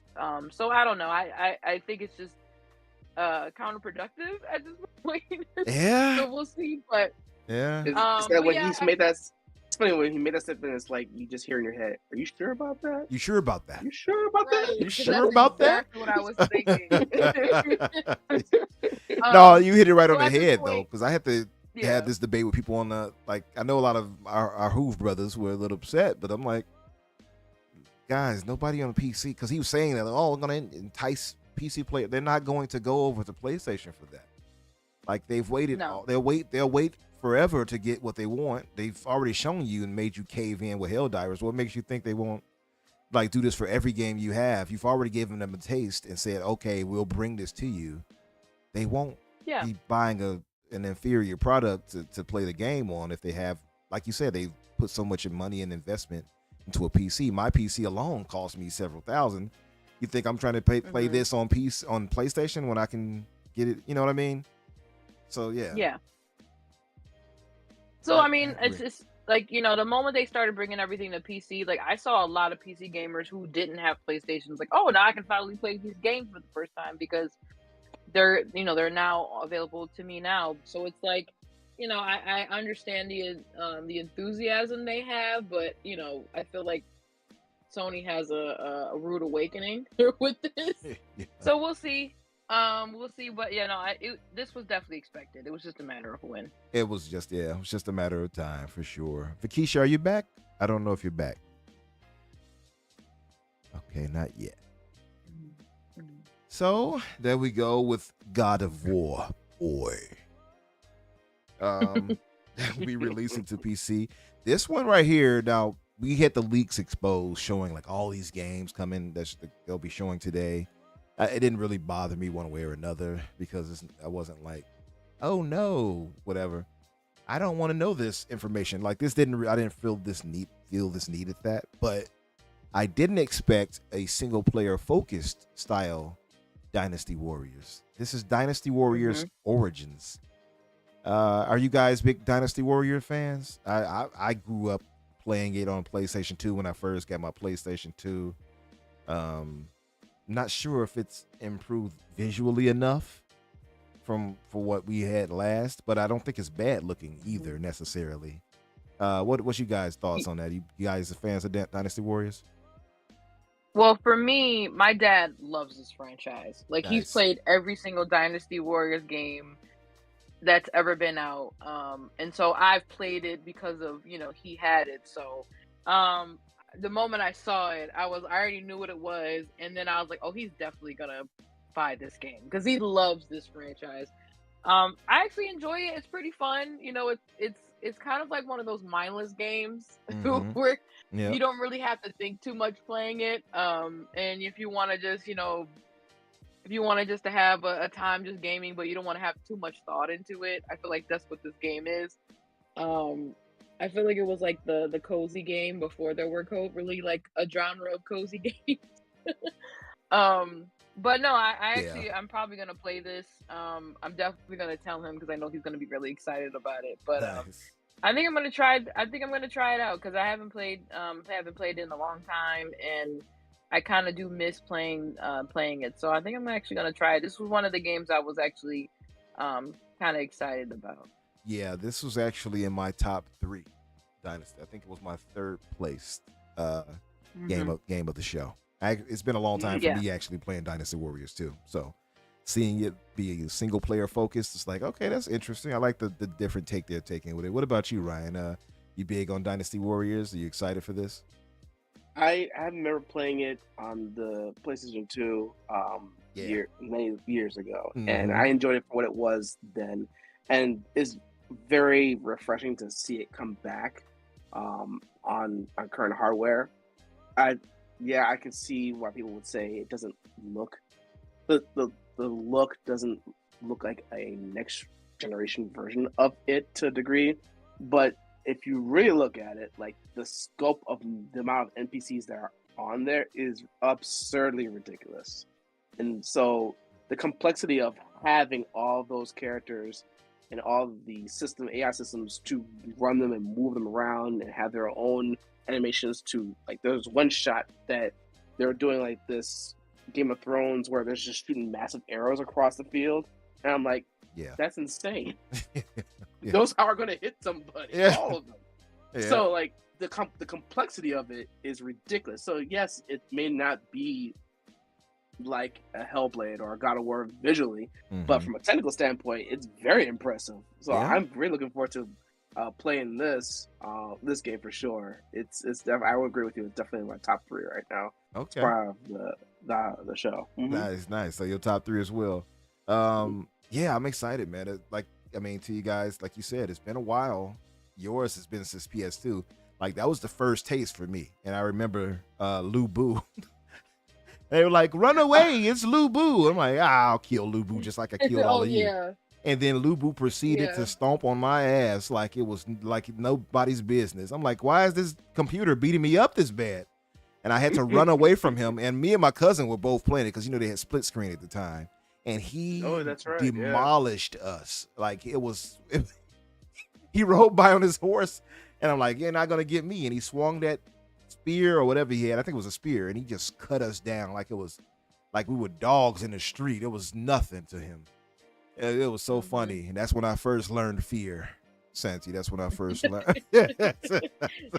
That's when I first learned. But yeah, Dynasty, I'm excited for it. I think this will be cool. Now, I'm pretty sure it says PS5, but PlayStation is good at. Oh, PlayStation, I'm pretty sure that will be on Xbox and PC as well. This game, listen, I try to give our Japanese brothers a lot of leeway because, Santi, like we were talking about with manga fans, anime enjoyers, this one, Infinite Nikki. Infinite Nikki. Yeah. Can't bash on Infinite Nikki. Is it- That's the game of the show right there. This is the game of the show. Oh no, no. I think is it Infinity Nikki, to be fair, by the way. Infinity. Yes, you're Yeah. correct. But my bad. close enough. They're in the You Infinite guys hear me family. now? Oh, there you go. Mhm. Yes, Yeah. we got you back. Yeah. You know, the tech, I had to get another driver, but I was like, you know what, I'm just gonna use my Xbox Okay. Well, there you go. Now to let you know, you're kind of going in and out a little bit too, still with the headset. net. You I'm gonna probably hold it a little bit closer to me. Is that better? it's slightly, but maybe you might have to unplug it and plug it back. That might correct it. All right, I'll try that. Okay. So I will say visually, I will give this game some credit. Whereas I think it's a nice looking game, but it looks like Japanese Barbie's adventures to me. I don't. It's not really didn't my think- thing. I didn't Barbie? think that when I first watched it, but now you say it out loud. Yes. especially I said, especially this part. I Like, watch how said- she starts spinning around and like, yay, Barbie. right. I said it looks like. I was like, what is this? Pokemon Snap for princesses? Like, what is this? Right. Yeah. Like, I think so. Yeah. so I read that one of the head designers for Zelda Breath of the Wild is doing this. I was like, okay, Oh wow. Okay. this is your design language choice, and I was like, go off. I'm not mad about it. This game is gonna hit for somebody out there, and I'm happy for you. Mhm. It just did nothing for me. Yeah. Yeah. Yeah, it didn't do it for me. I saw this and I hate to say it this way, but I cringed a little bit, like, and then I didn't understand the music choice either. Like, Yeah, I'm sure some people like, I don't want to trash anybody's taste, but when I heard it, I thought like, this sounds like casino music they played in Yakuza or something. I don't know. Goodness. I don't Does know. anyone know who's making this one? What were your thoughts on it, Fakisha? What did you think about this? This was a non-starter for me. Yeah. It's Yeah. not my cup of tea, but I am not a hater. For those who enjoy this game, knock your socks off and enjoy it. But this wasn't for me. Since I'm back, I did have a question. I did have a comment about the God of War Ragnarok. Yeah. I never got a chance to play 2018 God of War. I didn't have a PS4 at that time. I was, doing school and doing other things, so that didn't happen. I did buy it on PC last year, and due to my backlog, I have not started it yet. I did like the old game of God of War game, so quite a bit. So I may purchase this one, probably not right away, but it may be on my list, and I may try that. Okay. But other than that, Yeah. pretty So much it. I would definitely, like, I'm a stickler for playing things or reading things or watching things in order. Like, I hate to jump to part 2 if I haven't done part 1. So if you haven't played 2018, I would highly recommend playing that first, just to even within the story that they're telling you. But I think it's a better game than Ragnarok too. So I would definitely, Okay. get that on PC if you're gonna get it. Play that first. I'm sure it's probably like $20 or something now. Probably less if you can look in the right spot. And then get Ragnarok once it's cheaper or whatever, or whenever you feel like it. Yeah, for sure. Okay. But like you said, Infinity Nikki, I'm pretty sure for all of us that's a dud. I'm gonna guess. I really hate to yeah. harp on this game. I do. It's Yeah. I don't know. I get it. They're trying to this state of play is just encompassing a variety of tastes, Diversity. a variety of different diversity in its catalog, and that's fine. Mm-hmm. For me, it just didn't I don't- land for us. That's all it is. didn't land. Yeah, it is what it is. Now this game looks pretty beautiful to me. Just like aesthetically, the styling of it is very much in the vein of obviously the Dark Souls, and it looks a little interesting with the child being on your back like that. I'm not quite sure And the Doctor Strange spirit getting knocked out of the body Yeah, right there. that kind of confused me. I Yeah. was like fighting these huge monsters with this little girl in your back. What's Yeah. happening? I didn't really get that. Visually, I think it looks really nice. I love the art style. Very much in the Dark Souls-esque style of fighting, it looks like. This right here was the Ballad of what is it? Astara or Atara? Make sure I get that right. Antara. Entire. Yeah, Yeah. Antara. Yep. Yeah, the Ballad of Antara. Did not expect this. I did not see this on any leaks. So this one was a surprise right here, and I actually really liked it. One of my buddies I was talking to in the chat was like, "Oh, you impressed with that? That was CGI." Like, no, this is gameplay, brother. They showed some CGI, but this was clearly some of that was gameplay right here. This looks pretty good to me. Confused again with the kid on the back and all of that, but I'm excited actually for this. You guys care for this type of game? Are you Souls fans? Or did this speak to you in any way? So I tried to play the original Souls, and I think I lasted 15 minutes and never picked a Souls game ever again. Yeah. I just can't. I'm getting to an age where it's like I want games to not have to take me forever to play them and beat them. Just because my time is so limited, especially with all my passions that I have. So it's like, yeah. So I'm like, why does it have to be so hard? Like I normally try to play games on hard, depending on like if I'm used to that type of genre. And so I was just like, this is too much. And then you see Kai Sanad, like how watching Oh, I've seen some of his yeah. videos, and I'm like, How many there's times no did he way die? I would be.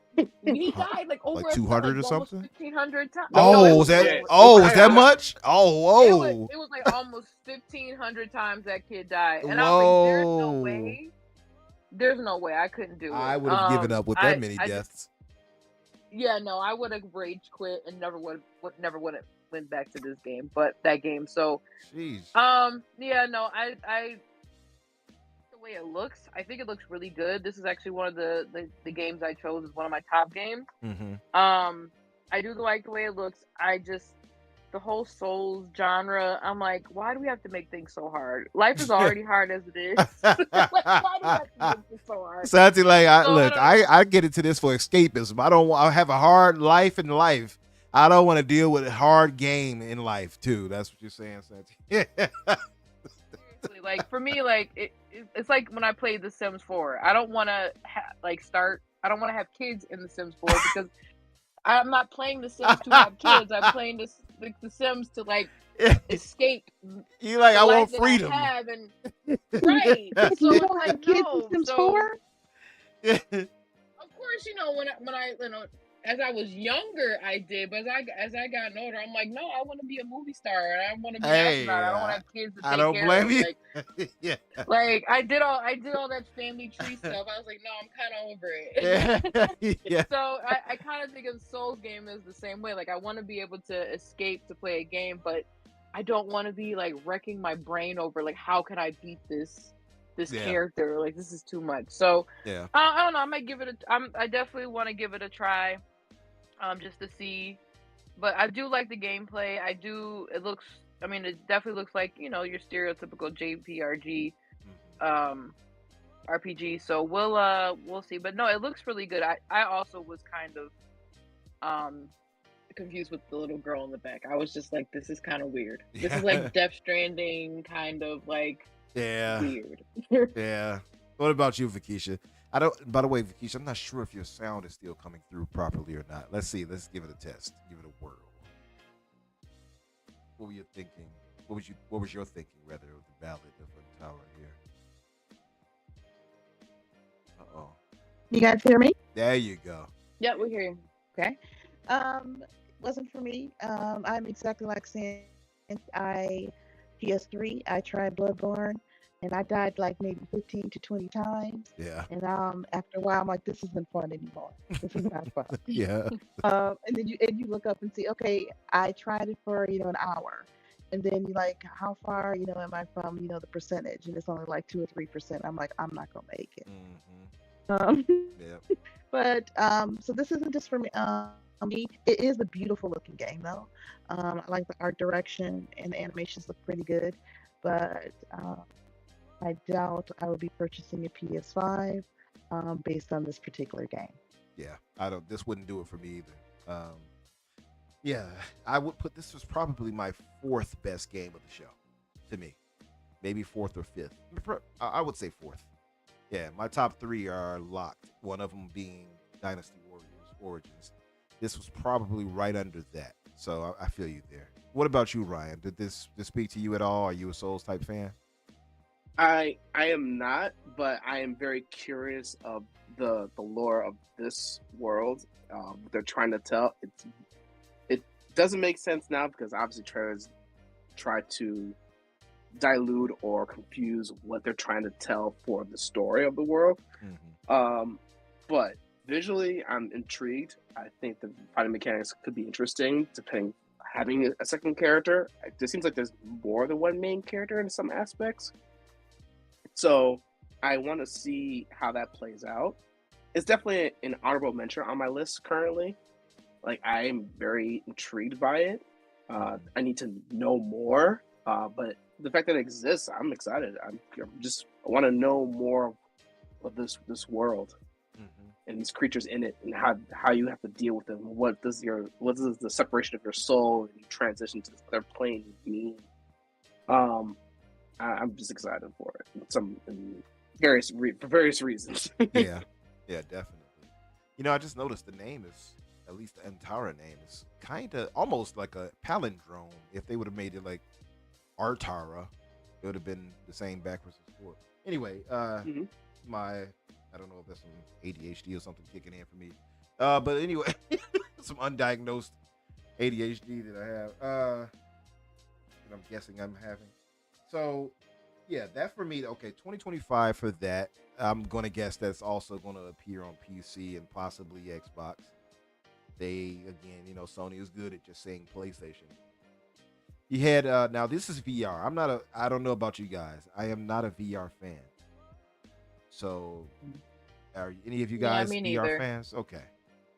Man, No, me neither. I'm excited to see Skydance showcase their game division, because that's what they're known for, visual effects and film. So the fact that they have a team to work on this is exciting. The scope of like what's the game? Shadow of Colossus meets like a Skyrim-esque. Skyrim-esque Yeah. type of game seems appealing to me. Like, I think that's interesting.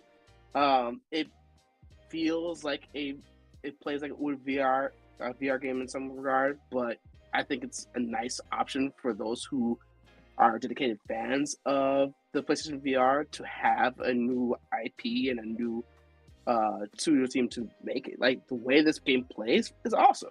The fact that you can like go grab the arrow in midair, fling it back and shoot it. That's awesome. Like, that's really cool mechanics for it. How you like use this grappling hook to go grab the sword so you can protect yourself or fight back or climb creatures. Like that little spin animation, how he threw a sword and cut this guy's head off. That like, was pretty funny. like you I can see so much appeal to how people may execute and move through this world with this extension through VR. So I think it's exciting. Anybody who has it should be playing this, or at least try it, because there's no reason not to. Yeah. Okay. Well, yeah, I will say it looks like one of the possibly better looking VR games, but it's just not VR. Just is in my bag. Now this one right here is interesting because this is Aliens. What did they call it actually? Alien Rogue Incursion. I had a buddy of mine that was like in a chat. He was like, "I'm too old for this. I'm not trying to have a heart attack while I play this." So one of the reasons why I don't like horror or Yeah. like games like this is because my dad loves Aliens. Mm. He bought the video cassette tape, he bought the DVDs, like he has like the whole collection of Aliens. He's played all the games that Aliens has. So I don't know. I could see him getting a VR headset just to play this game. But one of the reasons why I don't play in that genre is because of Aliens. I used to watch him play this, and having the little babies jumping on your face and sucking your face used to freak me out as a kid. So Yeah. I saw this and I instantly got like, I was like triggered. I was like, oh god. And it looks so good. It actually looks really, really good. The graphics look really, really good. So I don't know if it's gameplay or anything, but I feel like I feel like this game and the previous one is highlighting how far VR has come when it comes to like the graphics and how well it looks. Yeah. Um, it's just I always laugh about VR because I feel like, hey, I experienced the not the full version of VR, but we had VR, a little VR in the 90s, even though, what was it? Was it Nintendo's? Virtual Boy. Virtual Boy. Virtual Boy, yeah, Which was like I experienced poison that to as the a kid. eyeballs. Yeah. Right, Yep. it was. And so I kind of laugh every, when VR started coming back, I was like, it brought me back to those days. But yeah, it looks really good, and like I said, it just showcases how far VR has come. So it's Definitely. exciting. I'm more of a AR girl. I want to see that technology where that goes. But it looks intriguing. Okay. Yeah. What about you, Vakisha? Does this do anything for you? You excited for anything VR or? Not really. I don't have a VR, and so I do like the Alien series, but Okay. nope, this didn't really do too much for me, unfortunately. Yeah, no, I'm in the same boat. I saw this, like I was just like, okay, next. So hey, I mean, listen, like- shout out to those who love it. I know my brother That's Kaya Santi is a VR enjoyer. I don't think these even did anything for him. So yeah. Yeah, I definitely enjoyed the prior iteration of it. I think it was Aliens Isolation. Oh yeah, That was good. I enjoyed that game so much. Creepy it too. Excellent Yeah. game. creepy Excellent with the game. right level of pacing for it. Yeah. To have Mhm. it. It wasn't That is always scary. the aliens that were the scariest part. It Yeah. was everything else, that Yeah. the tone, the sound, the androids that would come through. Androids. Yes, all of those layered on top made, and the story was great too. It wasn't actually a bad story. It was great. I played that multiple times and I thoroughly enjoyed it. I Yeah. just have a feeling of playing Alien Universe on my eyeballs and through a headset. Absolutely not. Yeah. Definitely. I'm the same nature. I don't have the heart for that. Yeah. Anymore. I don't have the heart to play you. No, so now what about this for you guys? Like again, this falls into that hero shooter thing for me. Being a comic fan and growing up on the X-Men and everything else, I'm seeing Magneto, I'm seeing Star-Lord, I'm seeing Storm, I'm seeing Spider-Man and Venom. Speaking of Spider-Man, there he goes flying around. Like, I love the characters, right? Spider-Man is my favorite comic character of all time. But these types of games... Oh, really? Is he yours too? Oh, look at that. Yes, he is. See, this is that Aquarius nature. That's all that is. There we go. We're both Aquariuses, if you all didn't know. So, but that's dope. Yeah. So listen, I'm hearing good things. I have some friends who have played Marvel Rivals in the background on. And that's, by the way, if some people were probably puzzled, like, who is this Galactica girl? Her name is literally Galacta, like literally, and she's a non-canon character. She's supposed to be a daughter of Galactus, and she was created from some weird cosmic seed, as they called it, or something like that. She's non-canon, so she's not actually part of the real lore. So I'm sure some people were like, "Oh, see, the DEI continues." I'm sure there's some people thinking. I that. was saying the same thing. Yeah. I was saying the same thing. Yeah. Literally said the same thing when we were watching it. Yeah. It's hilarious. Yeah. They're like, "Oh, they turned Galactus into a woman." Look They what they're did it. doing." Who And the made this wolf with them? Was crown. this Sweet Baby? But What no, PEI. right. No, but I'm hearing good things about Marvel Rivals. It's not my type of game, personally. But do you guys have interest in this? I know it's going to be heavy on mobile. Yeah, this is where the bias for me comes into play because I am a huge Marvel fan. Yeah.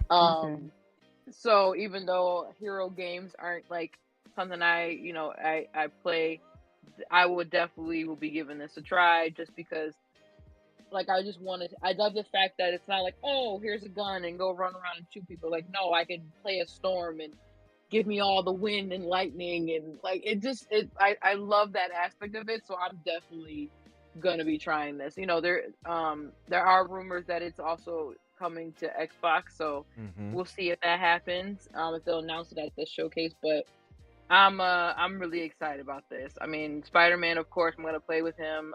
But I just like the fact that they have characters you normally don't see, like Magic. So Mm-hmm. this is gonna be interesting. But I'm definitely gonna try this. Okay. Definitely gonna do this. All right. What about you, Vakisha? Is this up your alley? Not really. So I don't think I will be trying it. It does look like a really beautiful game. The gameplay looked really, really smooth. Just to see with that. So probably not. Mm-hmm. But maybe if Santi, streams it, I will definitely go to her streams and watch her play. Nice, nice. Support. That's what we have to do. Support one another. That's right. That's right. Yeah. And what about you, Ryan? Is this up your alley at all, brother, or no? I will say I dabbled in hero shooters for a while for a few IPs. So I did with Overwatch. I did for another one that can't come to mind right now. But more than anything else, people may have different opinion about this, but I am in love with this art style. I don't know what it is, but the way they've chosen to execute their version of these iconic characters is amazing. They each one visually is distinct from another. Mm-hmm. So usually the best way that they do this is what we refer to as a silhouette test. And so they basically draw these characters or have these characters pose flat in just a black silhouette. And you could tell that they really put a lot of effort into that because each character stands out and you could tell who they are far By the away silhouette, yeah. by the silhouette of the character. And it just knocks. And then I'm curious as to all the IP of Marvel in the hero shooter, which seems like a no-brainer, and I'm glad somebody thought to do it. It's exciting because you have so many other characters that you can bring in Always, and have so much. their unique power, trait, Mhm. look. So there's a lot of potential that this game could have. I won't say on like overshooting Overwatch, but it definitely has the potential to rival it as a great option for people to play, get into hero shooting. Yeah. I think that this is what they were looking for to do. I heard that there's still a lot of technical weird things that can happen with this game, especially if you're playing certain characters. Their powers might lead to like breaking the game, but that's a technical thing that they need to sort out. Obviously, that's why they did it on PC first. Yeah. But hopefully, as they grow and they learn, this game has a lot of potential to be something special for a lot of people. Yeah. I'm curious as who this is. I have an idea, but I thought it was Star Lord at first, but I'm like, no, they already showed Star Lord, so I don't know. Maybe I don't know. Maybe son of Thanos. I forgot it was Thane. Thane was it? I think that'd be interesting. Now this right here was we've seen this shown before. It still looks a little unpolished in some ways, combat wise, but this is where the wind meets, I believe. So the attacks though, I have to give a special shout out to our Asian brothers. When it comes to attacks in games, they are untouched. Nobody outdoes them when it comes to combat in these games, be it Devil May Cry, be it Bayonetta, be it hell, even Stellar Blade in some ways. I think they are top notch when it comes to that. You guys have any excitement for this, where the wind meets? or where the winds meet? I saw this and fell in love immediately. This is definitely for me, my favorite game of the show of State of Play for sure. It's, Crouching Tiger, Hidden Dragon, the game. So like, Yeah. let it happen. Let it be great. I'm ready to play this. I will be playing this day one. I like what I see visually. Yes, I agree that it's a bit unpolished. They're still working through it. I don't know what build they showcase, but if at least the mechanics and the fighting, and the gameplay play that way and respond that way, I'm in for it. Definitely see the Crouching Tiger inspiration.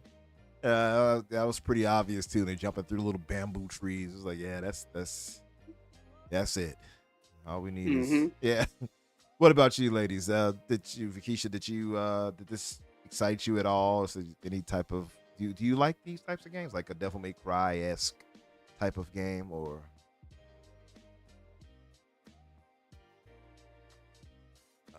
Not coming through if you try. Again? Yeah, probably. Better? Oh, there you go. Okay, now we hear you. Okay. I actually did like this. It was really interesting, and I got the Ryan. I got the Crouching Tiger, Hidden Dragon vibes from it too. So anything like I said, looked like martial arts or more kung fu.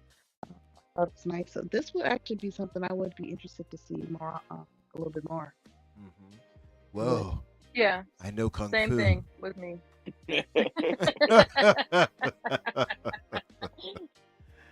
Yeah. No, same thing with me. This was definitely one of the ones I was intrigued by. I also love martial arts movies, so that definitely gave me the Crouching Tiger, Hidden Dragon feel. So, but yeah, you're right. Like, it's the fighting that they can create in these games in Japan. I don't know what it is, but it's always is top notch. And it just seems to get better over time with each game that comes from their studios. So the fighting looks very smooth.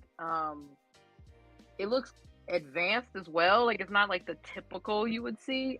So yeah, I'm actually excited to hear more about this game and see what comes of it. Yeah, definitely agree with you.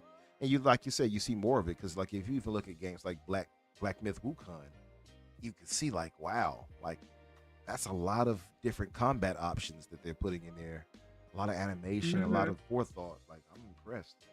So hopefully that's good. I don't think where the winds meet is situated just to PlayStation. I'm pretty sure it's going to be on PC as well, and eventually maybe Xbox, but it's definitely going to be on PC. I'm pretty sure. So hopeful to see more of that. This did nothing for me. Santi, I'm sure it didn't do anything for you either because you're not a psychological or horror fan. No, I looked away from the screen when this came on. Yeah, there you go. I said, nope, not for me. Yeah, yeah. I'm like, honey, you're missing this. No, avert your I don't eyes. see anything. Right. And I actually want to play this game. You want to play it? It's interesting. I do. I like it like has vibes of like like old like 80s, 90s like slasher movies. Yeah. That's what they're going for sure. Yeah. And so it looks interesting. Of course, it's always like the scene that's on right now. Somebody's getting ready to make out, and all of a sudden, then you get stabbed in the back. But yeah, it interesting. So and I heard good things about it. So yeah, I've heard good things about it too. I thought it was like, Jason at first. It kind of does look like it could be Jason. 13 vibes. I can Lives in see the woods. that. I can see that. Yeah. The thing for me with it is I don't like this is like basically essentially a remaster, right? Or That's what I think this is. Right. Because I remember Until Dawn being coming out before. So I don't think this is a remake of the original one. It does not look visually pleasing to me. Like, I figured they would do a bit more with it visual wise. It just doesn't looks dated. Like super dated. I bet it'll pop on PC though. Oh yeah. That's a fair point. It probably will pop more, and it's coming to PC, as you pointed out. So, Ryan, for you, did that look any Did that do anything for you? This right here? I mean, I'm a fan of the horror series. Yeah. Sometimes, not all the time, as Yeah. clearly from Alien, but this I'm excited because just the way the studio that does these does a really good job of storytelling, and the way the decision making that you have to do in this is Mhm. messed up. Uh, I saw some So of that it- play out. Like I watched a few YouTube clips. so it's just so that part is more fun to me to watch people how they react to the decisions that they make. Yeah. They're actually playing it for sometimes. So there are certain ones I haven't played, so I'd rather go watch someone else play it and see what decisions they make and how they respond to them. Yeah. Or the way they get scared by the jump scares, how because of the decision they made is so much fun. Yeah, I'm sure it's like fun to watch somebody play like stream and stuff, right? Mm-hmm. Yeah, For sure. I can see that. Yeah, like much like Santi, I don't know. I'm a yellow belly when it comes to these types of games. Like I play Grounded with my brother Riskit and all these other folks in the community, right? And they'll tell you I will run off and leave them. So like I Yes. I have arachnophobia. So I saw. I'm so glad I'm not the only one. 'cause You're I not. don't like bugs. Yeah, I saw the grass moving. I'm like, you all don't see that? And just like the typical stereotypical white folks that they are, they kept wandering off into danger. I'm like, all right, you go that way. I'll stay here in this safe spot over here in our little safety area. They rented over there. They're like, Umbra, come save us. I'm like, I'm not going. Oh, do you see that spider right there? Right. You're not gonna make me a meal too. No, No. you feel for that. See, our white brothers and sisters are more adventurous than us. They'll let me go look at this noise, this loud scream I just heard. No. Yeah, No. not us. We're going the opposite way. I tell you what, if you come back, I'll know it's okay. right. You're not gonna Going hear down the me. basement. Right. We'll be In the right basement back. with knives. Yeah, like no. There's something. Bobby Hawk, this no, is something thank you would you. do in the chat. Bobby Hawk, this is what you would do. You wander off into the danger. Not us. See, I'll fight an ant. I'll fight a giant ant, but I'm not fighting a giant spider. Like Yeah. we're not doing that. See, the ant thing was even problematic, but then a spider came along. I'm like, look, I was like that meme. This is too much. Yeah. Yeah, the spiders in Harry Potter game, they freaked me out. I hated those that things whole annoyed me. battle with the spiders. I was like, You couldn't do put it the lights anymore. off. I killed those things expeditiously. I didn't want them to eat. Oh, same. Yeah. same. With I was prejudice. like, I can't. With prejudice, exactly. Right. As soon as they pop up, I'm like, die. Yeah, he immediately burned them to death. So this right here was actually my second best game shown. Game of the show, one of the games of the show for me. Second, top 3 for me. Number 2 in my top 3. Path of Exile 2 looks gorgeous. It looks animated well, top down ARPG in the vein of Diablo 4 or Diablo series in general. I mean, art style is nice. The what's the word I'm looking for here? The effects, what's the word I'm looking for? Like when they throw in like lightning bolts and things like that. Arc effects, yeah. Yeah, like all of that looks really, really solid to me. Mhm. It definitely, like, if you didn't know, if nobody told you, you probably think this was Diablo 4. If you just looked at I it. thought it was. Yeah, I thought it was. it looks really good though. Did this do anything for you guys, or was it just me? I'm probably gonna play this because I played Diablo 4. I love Diablo. It was definitely a fun game. I beat it and everything. So, I definitely can see myself playing this. It looks really, really good. It's crazy how these games, how far they've come. Mm-hmm. Like graphic wise, like Diablo, I would be playing that game and I'd just be walking around like, this game looks so good. Like, how does this game look so good compared to like Diablo 3? And then you go to Diablo 4 and you're like, this is like night and day. How? It is, yeah. And Big so jump. I feel the same way. Yeah, so I have even the characters, the way the characters looks really, really good. So I'm definitely gonna try this, just because of that reason. So So yeah, and I thought it was a Diablo game. I was like, is this like a new expansion or something? But yeah. What if it had been a new expansion but exclusive to PlayStation? What would have been the result? Yeah, I would have been Exclusive mad content because for PlayStation. Oh, can you imagine? I would have been, this better be one of those I ones have that's Diablo. I ported have over Diablo PC on soon. Xbox. Mm-hmm. The fans would have revolted. But yeah, Right. what about you, Fakisha? Like this, does it do anything for you too? Because I'm a big Diablo fan too, much like you, Santi. But what about you, Fakisha? Does this do it for you? Uh-oh, you cut out again, Fakisha. So I like these dungeon kind of dwelling kind of games. So it does remind me of Diablo. It also reminds me of like when I was younger, I would play like the Neverwinter Night games. Oh yeah, Um, yep. or even in like the original like Boulder Skate 1 and 2. So I like those type of games. So this is actually something I am interested in. I'm hoping it's not like PS5 exclusive, It's not. hopefully. It's not. Yeah. Fantastic. Yeah, And I can early get it on access, either definitely PC. not. Yeah. So then, No. Yep. This will be on PC for a fact. For sure. I know. Yep. Then hopefully it'll be on Xbox. I have to check in which system I want to play it on, which platform. But yep, this was actually my favorite. Oh, nice. This is your number one for you. Okay. Nice. Yeah, this is my number one.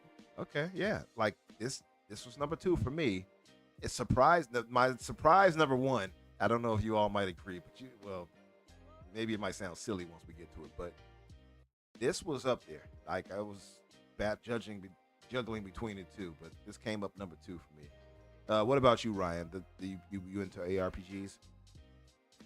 I'm not as much as Santi is, but I do appreciate the level of quality experience that people get from that, and a lot of thought process that goes into how you play those. I do like a more action RPG, so this kind of gives me a little bit of that, and this is a great couch co-op that we can play together. So I'm optimistic about it. I was going to say Optimus Prime. I was about to say, okay. Yeah, Optimus Prime. Yes. One shall stand. I'm very shall fall. excited to play this with her. So this should be fun. It is not a bad thing to be like, is this a similar to another game? But it gives you more option, a new genre, different IP. Yeah. They could probably do different things on here that couldn't be done on the other one. So who knows? Like, it could be actually more fun for a lot of people if they give it a chance. So I'm excited for it. I'm open to trying it. Definitely agree. I love the couch co-op aspect, although I've become greedy over time. So like, I don't want it to share my 65-inch screen with nobody. I'm like, nope. You play over there, I'll play over here, buddy. But I do like that they have that option. I love that they have cross save and cross-play and progression. Yeah, that's awesome. And save, that's cross play, cross progression, all of that. That's dope. So this will give me and a lot of handheld users a lot of chances to play this on the go as well. So I like that. Yeah, that's dope to me. So this is definitely a buy. I'm definitely getting this.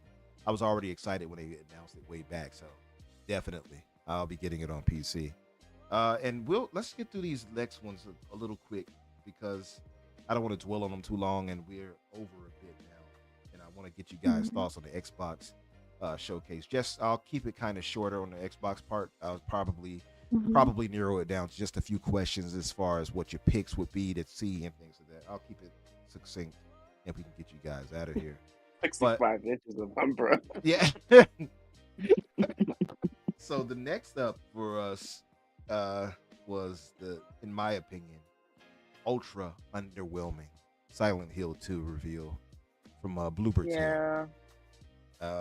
I didn't like anything I saw. People were making fun of the girl here. They're like, oh, look how they massacred my girl. Like, the face is not quite right for them. To be fair, she doesn't look like the older model. I will agree. I mean, it definitely, they nailed the aesthetics of the creepy looks of the world of the Silent Hill. But I don't. It just if we talk about dated, we were just talking about with Until Dawn. This is one of the most dated looking games I've seen. Oh, that looks creepy though. Yeah. That looked really creepy with the thing crawling like that. But this looks really dated. I'm not sure if any others are really excited for it. Silent Hill 2 is one of the more famous Silent Hills and beloved in the franchise, but this does nothing for me personally. Vakisha, what about you? Did this excite you at all, or I don't know? Did this do anything? It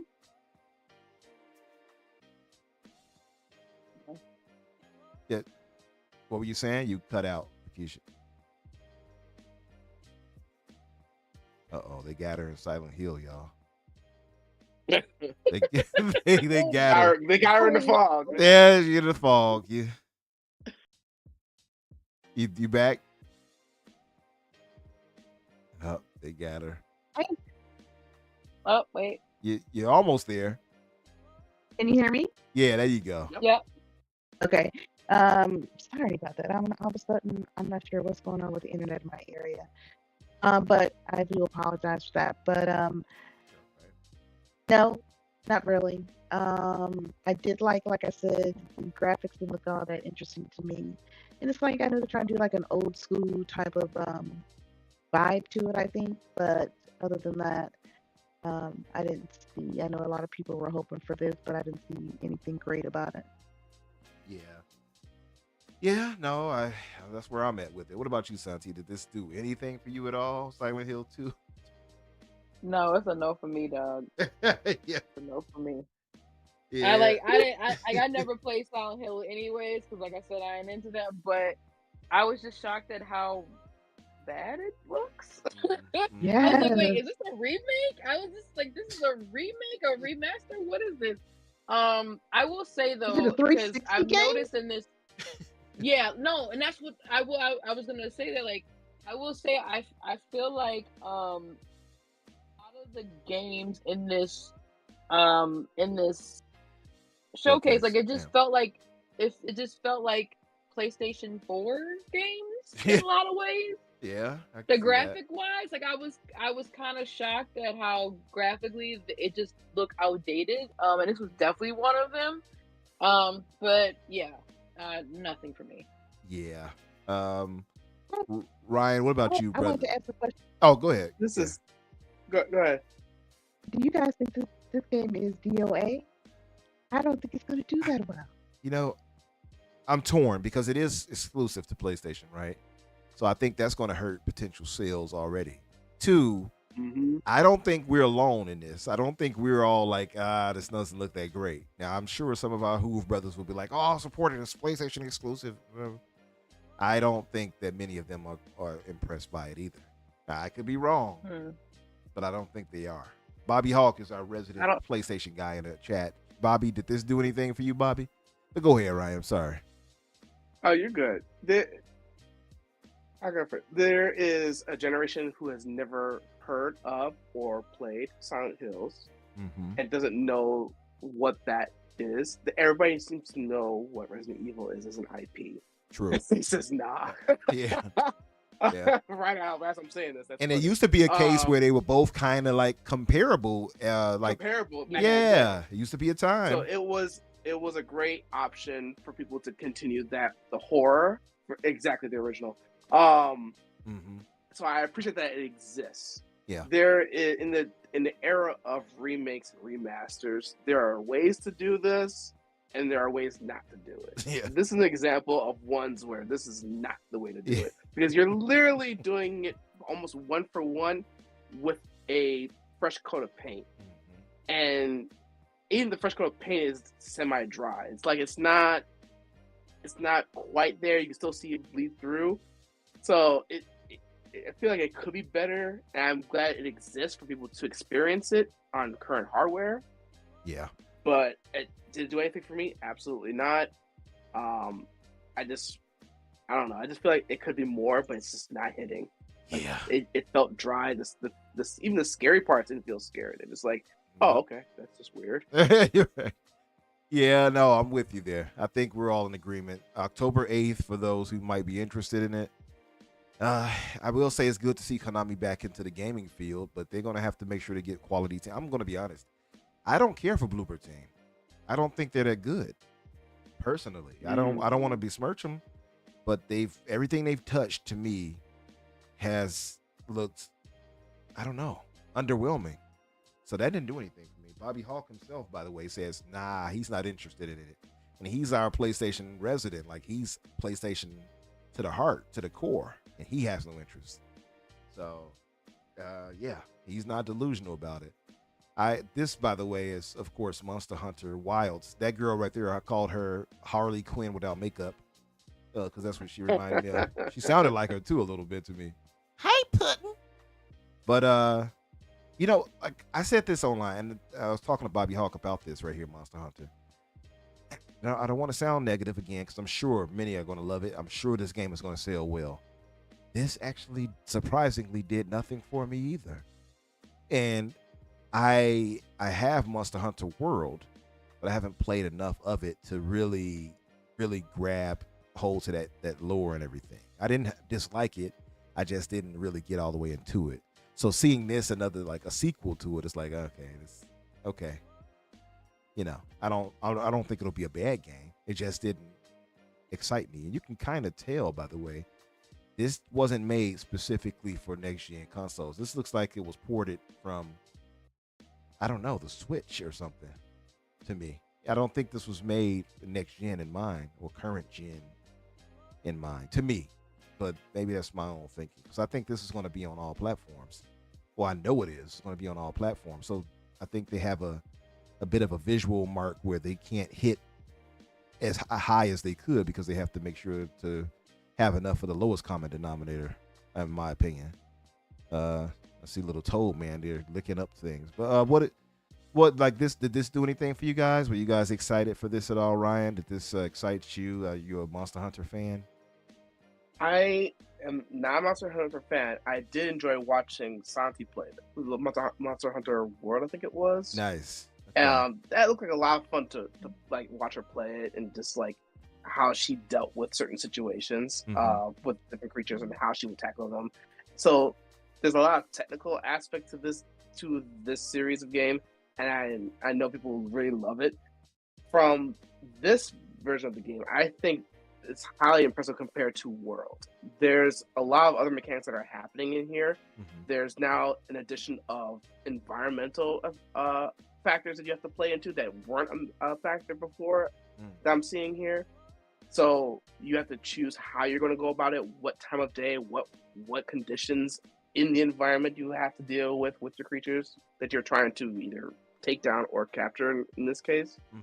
That so I'm very curious as how that's going to play out. Visually, I think like the creatures themselves are on another level of detail as far as how they are animated. You can tell a difference between World and this, that they have more options, more lifelike feel to them. Yeah. And how they respond to you and respond to the world itself. So this game is fantastic. It's not for me. I think people who love it, Bobby clearly loves it. I know this game's going to hit. This is a very strong game, and it's going to be awesome. You know, Yeah. that's cool with the improvements too, because he's saying you can switch weapons on the fly now, Right. and also that you can hold an enemy while your teammates attack. Like I was told by somebody else, they said this is better playing, in their opinion, playing Monster Hunter with friends. You think that's the case, Santi? Yes. Okay. Yeah. That's been the staple no, for it this is. IP. Because so I never played the Monster Hunter games until, like I said, I got really heavy into the a gamer community, and I met a lot of great friends there, and that's where I started to really get into my multiplayer bag. And this is one of the games we played with, and there were moments where, like, if I was by myself, it just wasn't as exciting than if you played with other people. So I would definitely agree that playing with other people does make the game a lot more fun. I did see a lot of improvements in this one. Like technical wise, like this fighting and stuff looks really, really good. So my thing is, like, I probably will play it, but I think I'm only going to get it if I have other friends who are gonna get it. Yeah. Just because, like playing by yourself, it can get kind of dry and repetitive. But when you're playing with friends, it just makes it a lot more fun. Okay. So we'll see. But it does look really, really good. I will say, it kind of, graphically, it looks a little outdated. I was expecting a little bit more, but I don't know. I still think I would give it a try if I Okay. had friends. Yeah, definitely. I maybe I might have to turn my mind around on this one. Because I didn't dislike it. I just didn't catch me. That's all I would say. But what about you, Vikisha? Is this up your alley? You a Monster Hunter fan? I have never played the games. They look super interesting, Mm-hmm. but I have never played them yet. So Okay. I'm not sure. Not sure on that one. So you might, It's yeah, a you no for might, me, dog. you might benefit from jumping in with some a group of friends too, or some people. Yeah, Yeah. Hmm. and Okay. I may hit Santi up, and maybe we could play her, There myself, you and go. Ryan. There you go. Yeah. Yeah. She's that. What type of gamer is Santi though? So Santi, do you get active on your teammates if they're not doing right? Hey, I told you to get this fruit over there. Like, what you doing? No, I can I'm not. confirm I'm that, not yes. that crazy. He said he can confirm No, that. I'm not. I am competitive, but Yeah. I'm not like that. No. Okay. I will say that probably the only game where I'm like that was Titanfall, because that game was insane. Oh yeah, yeah. But no, I'm usually all about shits and giggles when I'm Okay. playing multiplayer games with my friends. So Just having fun. Got you. yeah. Well, yeah, you might be in good hands then, Vakisha. You might be in good hands. She'll save the yelling for Ryan. She won't do it for you. To be in her best behavior and have to get off like, Yep. So, Monster Hunter Wilds, that will be coming out. When is that? That is 2025. It doesn't have a specific release date, but next year, sometime. And of course, those little. I forget, what do they call those things? Their little side buddy, right? Their little cats. What do they call those? It's a name for those Oh things. yeah, there is a name I can't remember. It's been so Yeah. long. The cat daddies, I'll call them. And surprisingly, That was one of my. I was going to say, was that your game of the show? It wasn't my game, but I actually love that game because of the cat buddies. Because Okay. we have two cats, so Yeah. I modeled in a world. I modeled that cat after my cat that I had at the time. Nice. Okay. So Nice. I love it for that reason. That's pretty cool. Now this surprisingly was my game of the show.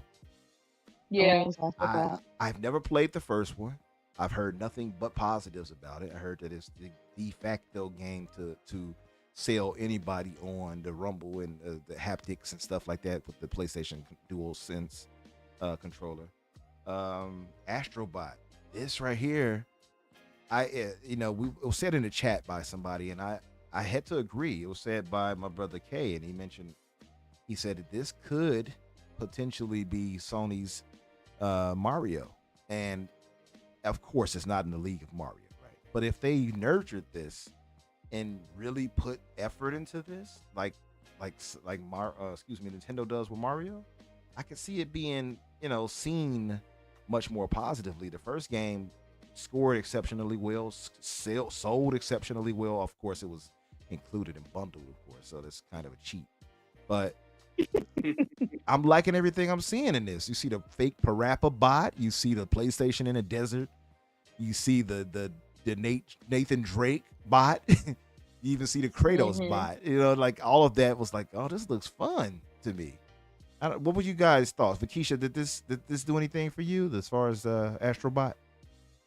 I have not played Astrobot either, but Yeah. I'm with you. It looks like it's a super fun game. Looks like it'll be also really relaxing. Mm. So, if you had a hard day, you come play this and just make you feel a little bit better. Yeah. I think we all have some of those games that are like no-brainers. And if we have a really stressful day, you just sit down for a few hours and okay, this is going to take me away. My game is Slime Rancher. Okay. Um, Yeah. Slime Rancher is real relaxing. Yeah, definitely. Yeah. I played that. So Yeah. You have that with a glass of wine, and it's fantastic. Nice, yeah. Kick back with a glass of wine and some slime rancher, huh? I see.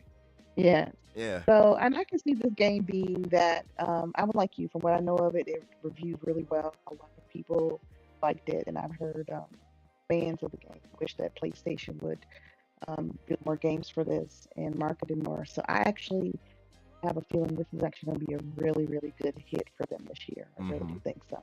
I think so too. What about you, Ryan? What was your thoughts on this? Are you a fan of the first game? Is this up your alley? So if I remember correctly, I thought the first game was on VR, but I think there was another one that came out for the PS5 initially. I think when the wrong system came out. Oh, so there's a VR one too. Okay, I didn't know that. I think it started Astro Boy started out as that. I could be entirely wrong. The PlayStation community can correct me on that. Yeah, but that's why I thought. okay. But I did play the one that came out, the first one on the PS5, and I adored it. It's lighthearted. It's so much fun. It's like a platformer that I can appreciate today. It makes fun of itself in the right ways that only PlayStation fans can get and relate to. Yeah. That have understood the various. Thank you. That's what it is.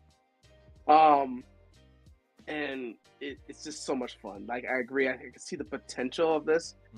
I like the fact that this is their chance to just do a platformer and not do PlayStation 5 experience with bots. This is now them taking that IP and saying, now we are doing our whole platforming experience of the game with some lightheartedness that ties into PlayStation. And so I'm really excited. This is my favorite game of the show for sure. Yeah. Like, I'm definitely playing this day and date it comes out. I love these little guys. Okay, yeah, definitely. Say we're aligned because this was my game of the show. And Santi, what about you? Have you played the previous one, the current one, I guess, if you will? And I know it's included in PlayStation 5. I have it. I just haven't played it yet. But did this speak to you too? Were you excited for this? Yeah, same. I haven't played the one that came with the PS5, but no, this one actually looks really good. It gave me huge Mario vibes, and I do agree that this could be like their Mario, and I feel like this will be a big hit for them this year. We do have a gamer group that we're part of that has a lot of Nintendo fans, and so one of our friends, he's like huge in Nintendo. He's like, yeah, this is definitely giving me Mario vibes. So. Yeah. No, I like it. I like the fact that it's a game that that Sony's doing, because Sony is very heavy on the story-driven games, and it's just nice to see a light-hearted game that it doesn't, you don't have to really put so much thought into. So I do like that it has that, and I like how playful it actually is. Like, it's very playful, and it makes fun of itself. So I actually think I'm gonna try this one. It's just like a cute little game. So yeah, no, I'm with you there. I think we are all aligned when it comes to that. Like, for me, this was number 1. Number 2 was Path of Exile, and number 3 was Dynasty Warrior Origins. What would you guys rate this? Quickly, I'll say this, and then we'll move to the final thing. I'll quickly do the Xbox thing, and we can get out of here because we're past. Yeah. What would you all get? I rated the show a 6 out of 10. Some people thought I was being too generous. I did see a bunch of my PlayStation brethren on Twitter, and they were far harsher than I was. Some gave it like, what's his name? What's my brother's name? I can't remember his name right now. But anyway, he's a big PlayStation guy, has a big podcast and all, and he gave it a 3.5 out of 10. Oh, wow. Yeah, I was like, oh, you did not like this. But I gave it a 6 out of 10 because I did see 5 games that I was excited for, even outside of the 3 that I put in my top 3. And, God of War is a W, even though I've played it and all that. So it's not the negative. It's coming to PC. It's just the other games are all coming to PC as well. So it's not like this is strictly a PlayStation thing. But 6 out of 10 for me. Ryan, what was it for you? What was your score? So I will say the theme that I'm seeing on this, and how I took this, the state of play is expectation is the thief of joy. Yeah. And if you have high expectations for certain things, or if there's a lot of rumored stuff coming out for this, and you go into this expecting any of that, you're going to be solely disappointed. Mm-hmm. But I don't think it was a bad showcase. I'm in the line. It's definitely like a 5.5, 6 for me. Yeah. There were definitely great games that were revealed here. Mm-hmm. I had no problem with what was shown. I didn't go into this expecting something to be shown, because no, it's a state of play. Mm-hmm. The bar has already been set, that alone. So what you were able to show, what you offered, this is fine for the platform that you've chosen to show it on. I have no complaints here. Yeah. The only thing that is weird is just Infinity Nikki. Like I don't know why, but why? A Japanese Barbie simulator. Right, there you go. That one was just a hard. Like I don't know why of the things that you could have picked, that was one of them. But well, yeah, each their own. Yeah, that one I wouldn't have featured that one here personally, but yeah, I get it. I think yours again. I think we're all typically aligned, honestly. What about you, Santi? What was your overall score? Yeah, mine was a 5.5, 6 as well. Okay. Like Ryan said, like the moment I heard it was a state of play, I wasn't really expecting the grandiose showcase that Sony normally puts out. Mm-hmm. They kind of have, they kind of set the standard of what state of plays are going to be. It's not going to be a long showcase. It's not going to have a lot of PlayStation exclusives, a lot of third-party games. So I wasn't really expecting a lot from this. The moment I heard it was a state of play. But yeah, I would definitely say 5.5, 6 was what I gave it. I understand, PlayStation fans, they have standards when it comes to PlayStation, and they probably felt like a lot of these games are very Xbox coded. Mm-hmm. Yeah, so, definitely. I can see why their expectations were like, oh, this is low. Like, this is something that I like all types of games. I'm not a certain genre type. So yeah. I thought it was, 5.5 out of 6. Yeah. Okay. Yeah. So yeah, I might have to revise mine. I'm going to think on it more, but a lot of this being that they're also going to be on PC, that takes away points, I think, from it being unique to PlayStation, I would say. Yeah. Yep.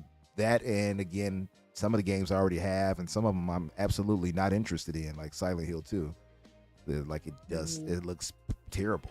But and what about you, Keisha? What was your overall score, would you say, for this show?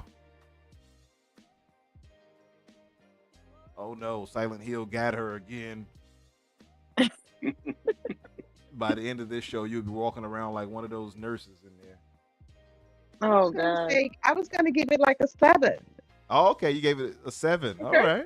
All right. And this is the reason why 3 of the games I would definitely play. Okay. Yeah. And all right, you didn't play God of War either, so that's definitely that's correct. Yeah. Good point. Good point. Because Yeah. they're going to be on PC because I don't own a PlayStation. Yep. But and I'm still looking for that game that would make me buy a PlayStation. Mm-hmm. But I will say, people who like Monster Hunter, they get to see that game. And then there was I think Astrobot for PlayStation players. I think it's going to be a really big hit for them. So that's why I gave it a 7 on that, because I saw 3 games that I would play.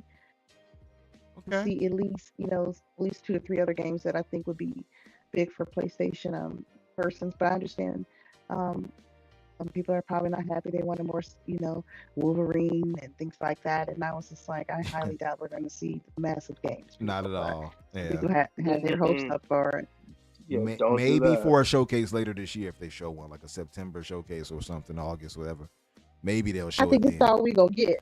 Brett, you might be right. PlayStation for the year. You might be right. They don't have anything to show us until next year, mid next year, I think they said. So, yeah, you might be right, first party wise. Yeah, no, I get you there. It makes sense. It makes sense for you because you don't have a PlayStation. You haven't played some of these. So yeah, definitely it fits for seeing like Ragnarok. That's like, yeah, I'm going to enjoy that feast. You see Until Dawn. You like those types of games, so that definitely works in your favor. I get it. Okay, that's fair. That's fair. Bobby Hawk is having it out with Risky. Is Bobby is like, no, I'm not being biased. To Risky, like that show was ass. But yeah. Yeah, I saw them going back and forth. I'm like, I feel the energy. I get it. I get it.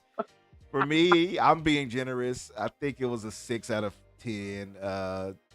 I could probably be much more strict, but I'm gonna be nice, Bobby Hawk. I'm gonna give it a 6 out of 10. Wasn't overly impressed. Would a 6 out of 10 be a C? Would that be a C, about a C or a D? You're looking at C. Yeah, C minus. C minus. Okay. Yeah, I'll stick to that. I'll stick to a 6. I'm gonna be generous and keep it to a 6, but it's no higher than that, in my opinion. But again, this is from the perspective of somebody who's played a lot of these already, and some of the games just don't appeal to me at all. So, but yeah. All right, guys, thank you for that. And I'm gonna quickly go to this when we're gonna talk about the Xbox Game Showcase. I just want to get you guys predictions on some of this. And let me see. I have some questions prepared. I guess I'll ask this, and you all we'll quickly go through this, so you don't have to go too far into explaining why. So that way we can wrap it up. Let me ask this to everybody. What is your wildest prediction for a game reveal that would absolutely not only blow your mind, but everybody's mind if it was revealed at this Xbox Game Showcase? What's the wildest prediction for a game reveal for this showcase that you could think of? Vakisha, I'll start with you. All right. For me, I'm really hoping it, and I've been hoping for a team. If Xbox is gonna go superhero, they need to go dark. They need to go mature. And I'm really hoping they have a team that's going to, if they could get with Mr. McFarlane. I can't think of his first name that does Spawn. I see where you're going with this. I see Spawn. I see where you're going with that. All right. I really would like to see it. And actually, when you guys were talking about the Rocksteady team, they're used to making dark superhero mature games with the Arkham series. And maybe they have a license for Spawn. That's a good point. I mean, I did say it could be a licensed thing. I didn't think of Spawn specifically, but a lot of Xbox fans are clamoring for Spawn, so that would fit for sure. And it's also will be cheaper, I would imagine, to get him versus somebody from DC or Marvel, him from Image Comics. So yeah. Spawn has a history with Xbox too, being like on the Dead or Alive games and stuff like that. Exactly. That would work. Yeah, I like that. I like that. So then I know a lot of people will be excited for it because, again, a lot of Xbox guys are clamoring for that superhero title. And we got it finally with Blade, but more can't hurt, I don't think. And to have 2 black characters for their next 2 superhero games would be fantastic. Oh, 100% agree. 100% agree. Yeah. What about you, Santi? What will be that game for you that, if it was a prediction at least, I guess that would wow everybody and blow everybody away if they did it? It's funny that Vakisha mentioned superhero because I was thinking the same thing, but I was thinking more in line of the popularity of the X-Men animated series that we just witnessed. I would love if the studios that made the Streets of Rage 4 and made the Turtles game would make the X-Men arcade game. I think that would be insane. I think people have been wanting a really good X-Men game for a long time. And one of them. So I think, and X-Men Legends is still my favorite X-Men game of all time. So classic. I think just because of that episode of Jubilee being, kind of like in her own little video game world, I think they should capitalize on that. I think people would buy it. I honestly think that would be a really amazing reveal if they did that. Yeah, I like that idea a lot. And I had actually for years had been saying, man, I wish Microsoft would get the license for X-Men. I mean, it fits with the X title, is Xbox, Yep. X-Men. You get some of the most Yep. legendary characters. Wolverine is second most popular in Marvel under Spider-Man.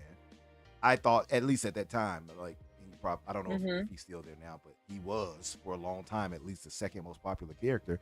That made a lot of sense to me. So, and X-Men Legends, by the way, was excellent. I agree with you. No, that would be dope. I would love that too. I co-sign that, and I think it was .emu that makes those. Yeah.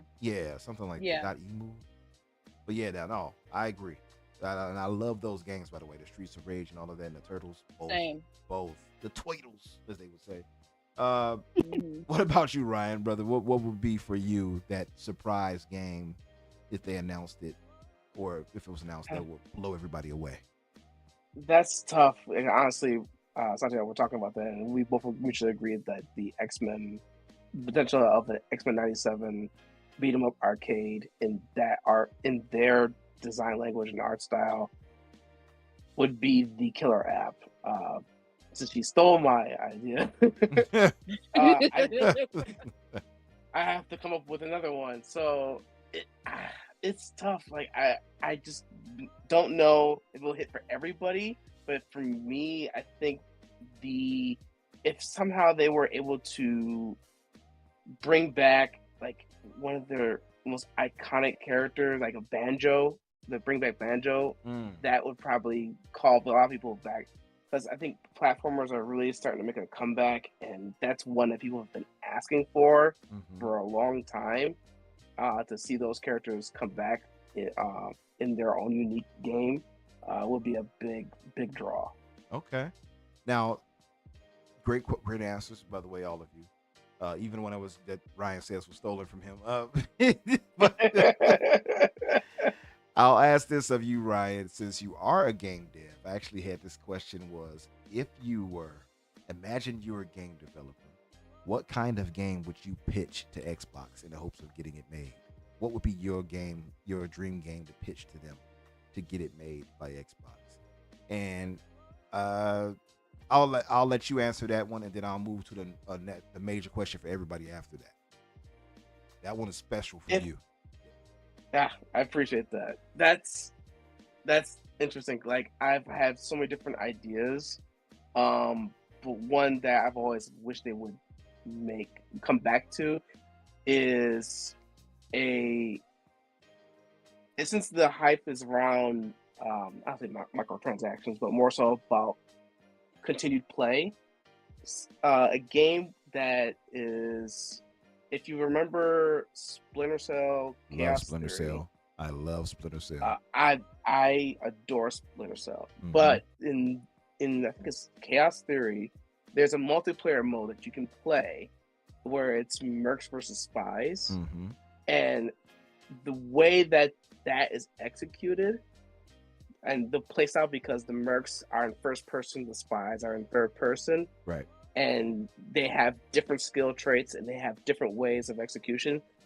I think a modern take on that, of just that concept, but it could be a new IP entirely, would be a big draw for Microsoft. A big killer app for them, just on the strength of that. With the new engines that are available, the way things can be lit up, the amount of shadow detail, the amount of detail in the world itself that you can use to your advantage, sound, lights, all those things, that would be such a killer app for them. And that's what I would present to them for sure.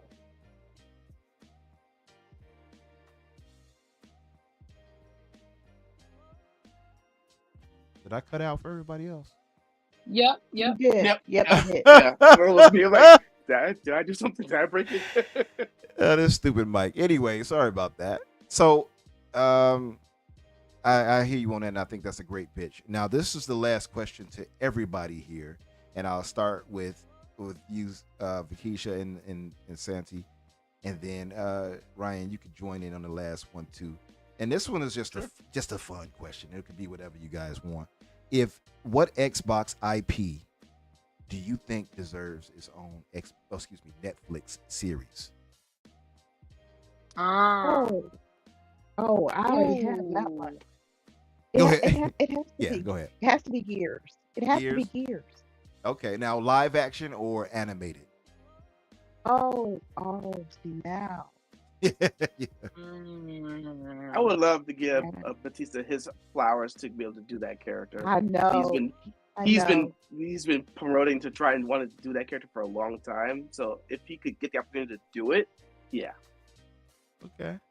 And I mean, if it's animated too, you get a lot of the great voice actors, that voiced Dom and Marcus, of course, and Coltrane. That's true. Yeah. And without having to worry about Maybe it would be with the animated. What was Maybe the that would be maybe a little bit cooler because it yeah. would kind of add a little bit. Because we know Halo is live action, and then so is Fallout. True. And this would be the animated series. But then you have to think of which particular platform would they want to do it on. Would it be Netflix? Yeah. I guess I'll keep it to. Well, I guess you could say whatever channel or conglomerate, whatever you want to send it to. Because I wouldn't trust Netflix with some of these either, being honest. Versus like Amazon. Amazon seems to be putting a lot of money into production for this stuff. Yeah. Right? Yeah. I was gonna say I would rather Amazon. Yeah. Yeah. I would rather Amazon. Lord of the Rings just tells me exactly what their budget is. Yeah, crazy amounts of money. Hell, look at the Fallout. Oh, Look I'm what sorry, they did Rings with of Power, I Fallout. think is what it's called. Yeah, I mean, well, I knew what you meant, but like even look at the Fallout. Look at the money they put into that, and Yeah. so they put money behind their stuff. I really appreciate that about them. But I mean, I'll say that we can switch it then. Let's just make it Amazon since they put a lot of money into their stuff. So for you, but if it's Amazon, would that switch your choice at all, Vakisha, or would it still be the same? Ooh, it would switch my choice if it's Amazon. If it was Okay. Amazon, then I would think live action. But if they did animated, maybe they could get, even though they're on hard times too, maybe they can get HBO. Yeah. HBO. Hey, listen, I love HBO, so I'm not against that either. I like to add to that. If they're doing animated, I would like the same studio that did Arcane, the animated show, to do that. Yeah. Loved Arcane. Tell you you're the New season, when is it? Yep. yeah, love it. Santi, what about you? Like, what would be your IP turned into a show, live action or animated, whatever your choice? So this is a little hard because I was gonna say, so I would say Fable. I would love to see Ooh. Fable Good one too. as an actual IP. If let's say if it was Netflix, I would say animated. Because I would actually would like the same studio that did Castlevania Mm-hmm. do Oh, Fable nice. just That'd be because of great. Okay. That would be great. just the art style, but also the humor they brought with Castlevania. Like it was just very, very funny. So I would say, I feel like Fable for that studio if it was animated. If it was live, I would then go to Amazon. Even though like I do like The Witcher, and I do like I feel like that whole fantasy world. But I would definitely want Amazon because I feel like the production would be great. But yeah, that's what I would choose for that. Fable, I think Fable would do really well as an IP. Fable, I love For the TV sound of that. show. Yeah, I think that would do pretty well too. Both Gears and Fable for sure. All the tent poles, right? Yeah. Fable, Mhm. well, Fable's not much of a tent pole, but it should be a tent pole. It should have been. Yeah. Microsoft let that one kind of slip, but hey, maybe they can regain it. And finally, Ryan, with you, what would it be for you? What would be the IP, the Xbox IP that you would turn into a series on? We can stick to Amazon. Let's see. You guys already took the ones that once again some great ones that I would have liked to recommend it. I am a diehard Gears guy, so that's that would have been my easiest answer right there. Yeah. But as another standout, I've been thinking about this for a while. Yeah, I've been thinking about this for a while, and it's like I don't know. There's so many different ones that I could pick. Let me think. Cause Honestly, yeah, I was gonna say now we can go through a bit of the Xbox IP that they own. That might help you a little bit. go ahead. Let's see, because like for instance, you got like Sea of Thieves. You've got State of Decay. You've got Everwild. You've got Banjo and Kazooie, like you mentioned. You got Conquer. You have Spiral. You have Crash Bandicoot. You have Blizzard with theirs with the World of Warcraft. I mean, when you start listing all the Xbox stuff, it's kind of crazy. It gets kind of crazy, actually. If we want to stick to, I guess, Honestly, more. I would probably. Yeah. I would honestly like to see. I think Sea of Thieves probably would be it for me, actually, because it has the right banter, the right level of like humor that appeals to a large audience. Obviously, it would make sense to be animated. It wouldn't work. I don't think it would work as well live action. I just don't know what the story would be. Yeah. I mean, like you also have like Battletoads. Keep that in mind. They still own Battletoads. Battletoads, Killer Instinct, Perfect Dark. I will say, I was gonna say for just for another one that would be good is Perfect Dark. Yeah. But make it like John Wick. That's it. I would take Perfect Dark. I take mine back. Yeah. Perfect Dark, There you go. So you take from her like she took from you. That's how you do it, Ryan. That's it. That's the one. That's the one. There you go. Yes. Yeah. I mean, listen, you also that would be a good one. I'll let Amazon do that live action. I can see that. Maybe they, you know what? I get the thought of like Wanted. Remember Wanted, that movie with Angelina Jolie? And, Angelina Jolie. Yeah, yes, I love that movie. For some reason, I get that kind of thought in my head, like they can kind of make it stylistically like that. Maybe not with the bullet curving as they did, but you know, the bullet bending, whatever they called it, when they throw their hand a certain way and the bullet flexes. Yeah, it curves. Yeah. I think that would be good. I'd say live action, but I would think Amazon would do it justice. Yeah. Or even HBO, I think would do it justice too. I think so. I think those two would be fine. Definitely. I would say, you know what I'll say? And this is one of my Mount Rushmore of games. And now Hi-Fi Rush, I think, could be a great animated series, just to throw that out there. But yeah, definitely. The Elder Scrolls. The Elder Scrolls could be that could be akin to a Lord of the Rings if they did it right. Yeah. I think they Amazon would turn it out. With the cutscenes. With the cutscenes, they pretty much can make a story from just that. So I agree with that too. Yeah. For me, Elder Scrolls, it would be a nice one. I think they could really elevate that IP even higher across the board. Like, we know it as gamers, but like worldwide appeal, if you really put that out there, I think it would take off. Yeah. What were we going to say, Vacation? I was going to say another one of my favorite studios is In Exile. No one's thought Wasteland would actually be a really good series too. Yeah. I can see that. Get a little bit of that. Very good series. Yeah. Get a bit of that Mad Max appeal to it. Yeah. Yeah. I can see that. Yeah, that'll be a good one. But great choices, great picks, you guys, even the ones that were stolen from each other. But listen, I want to thank you guys so much for coming through and spending time with the brother. We went over it longer than I wanted to, but I think it was all worthwhile. I'm going to add timestamps for those who are like, this was a lot. So don't worry, I'll add it tonight and put everything in there. For my guests, their details are in the description, so I'm going to add more if need be. Now I do want to talk with you guys after it to get more to add to it. If you want me to, anything you want specifically for people to be able to contact you anywhere, or if you have something you might want to sell or whatever it is, I want to make sure to include it in the description. So thank you guys in the chat. If you haven't done so yet, please hit that like button. But let's sign out of here. Let's get out of here. Vakisha, let's start with you.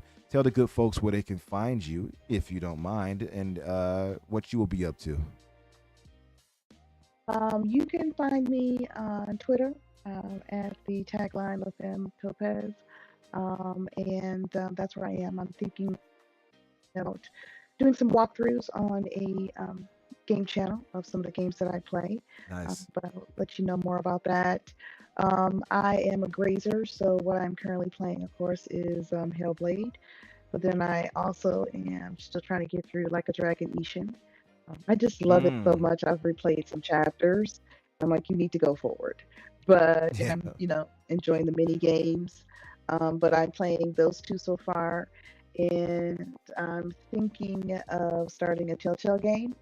I love the Telltale games, so I like to do just a Walking Dead and different things amount. like But there's that. still some, Yeah. Please, Walking of Dead. course. Yeah, definitely. I love Walking Dead, but I'm actually going to start the Tales of the Borderlands first. Oh, Ooh, that was good too. okay. That was good too. Um, Did you do Wolf so Among I'm Us going to yet? start out. Yes, I Okay. actually played. That was the first one that I did, and it's actually one of my favorite games of all time. Loved Wolf it. is so good. Loved it. I actually Um, love the series too. I love Fables, the book, the comic. So yeah. and I never read the comics, but I always wanted to get into it. They're very adult Mm-hmm. and mature, They are. which Yep. I like because it puts, like you said, a different spin Mm-hmm. on there. But other than that, so I'll be playing games on my Xbox and PC. Of course, I want to thank you so much for having me on. It was extremely fun, and it was great to meet Ryan and to speak with Santi again. We speak sometimes via our little chats about different crazy things that's happened over the last few months. We kind of like anchored each other and was on the same page on a lot of things. But it was great talking to you, and you just keep up the great work. And that's about it. Thank you. I appreciate that, and I want to thank you guys too, you and Santi, for like always supporting the brother. I put the stuff in there. I'm like, I know I'm irritating the hell out of people continuously putting these links, No, like and share. I know they like. no. No. Thank you guys for holding me down. I really appreciate it. Like it's a lot of course. competition out here, so it's like I gotta try to find little avenues I can. So thank you both for holding me down. But yeah, thank you for being here, and I get the grazing idea. Like nowadays, it seems like you kind of have to play everything that's out there now. But yeah, and continue on with Hellblade. I want to hear your thoughts once you finish it all the way. Definitely. Yeah. Definitely. Oh, you'll definitely be hearing from me about that. Yeah, once I'm done. Yes, sir. Yes, sir. Definitely. I want to hear your thoughts too. So, Santi, tell the good folks where they can find you and what you'll be up to. And thank you, of course, for being right. here with me. Of course, thanks for having me. This was an amazing experience, and I definitely want to come back anytime you would need a guest. Let me know. Yes. But yeah, you can find me on Twitter, Santi the Gray. You can find me by my handle. So yeah, I do stream sometimes on Twitch, not all the time, as much as I would like to, but I do stream sometimes with gaming. So right now I'm playing Dragon Dogma 2. And then once I'm done with that, I'm gonna hop on Prince of Persia. I've been waiting for a while to play that. But yeah, that's pretty much what I'll be doing. Of course, if I am streaming, I'll post it on my Twitter. But yeah, this gaming community. It's been new territory since like I think last year. Joining Twitter gaming community, it's definitely has its ups and downs. Mhm. But Definitely. but it's been a pleasure, meeting you guys in the community, and I just thank you for, allowing me to be, taking me in, and you guys, I love talking with you. So, but thank you for having me, and of course, I'm gonna support. You definitely talk about good subjects, and you have good content. So that's all. That's all I always ask for is just good content. Don't be too crazy council or vibing, Yep. bias. Like, talk about everything. So Right. I like that as well. So yeah. Yeah. Thank you for having me. Thank you. I appreciate that. And I think it's the Aquarius in me. I think we kind of stay even keel, right? Yeah, we're like in the middle. We're like in the middle. Yeah. we don't get too chaotic one way or another. We kind of But yeah, I appreciate that. Thank you very much. I definitely have to check out some of your streams when you go live and stuff like that. Please make sure you share them because I think sometimes like people will be like, oh, like I'll share all my stuff, and then I'll find out way later, oh yeah, I was streaming this. I'm like, why didn't you share it? Oh, I didn't think anybody would want to share it. It's like, share your stuff out. I got you. I give back. If I have you do that if I ask you to do that for me, I'm going to look out for you, and I'll share out your stuff. I'll be there for you too. That's how I look at it. Do unto Thank others. Yeah, definitely. And appreciate you. And also to our last but not least, Ryan, who Santi put me up on and said, hey, what would you like? Would you like to bring on a dev? I'm like, would I? So, Ryan, brother, thank you. And by the way, you all gave great takes. Like, you would think that you had been doing this podcasting thing for a while.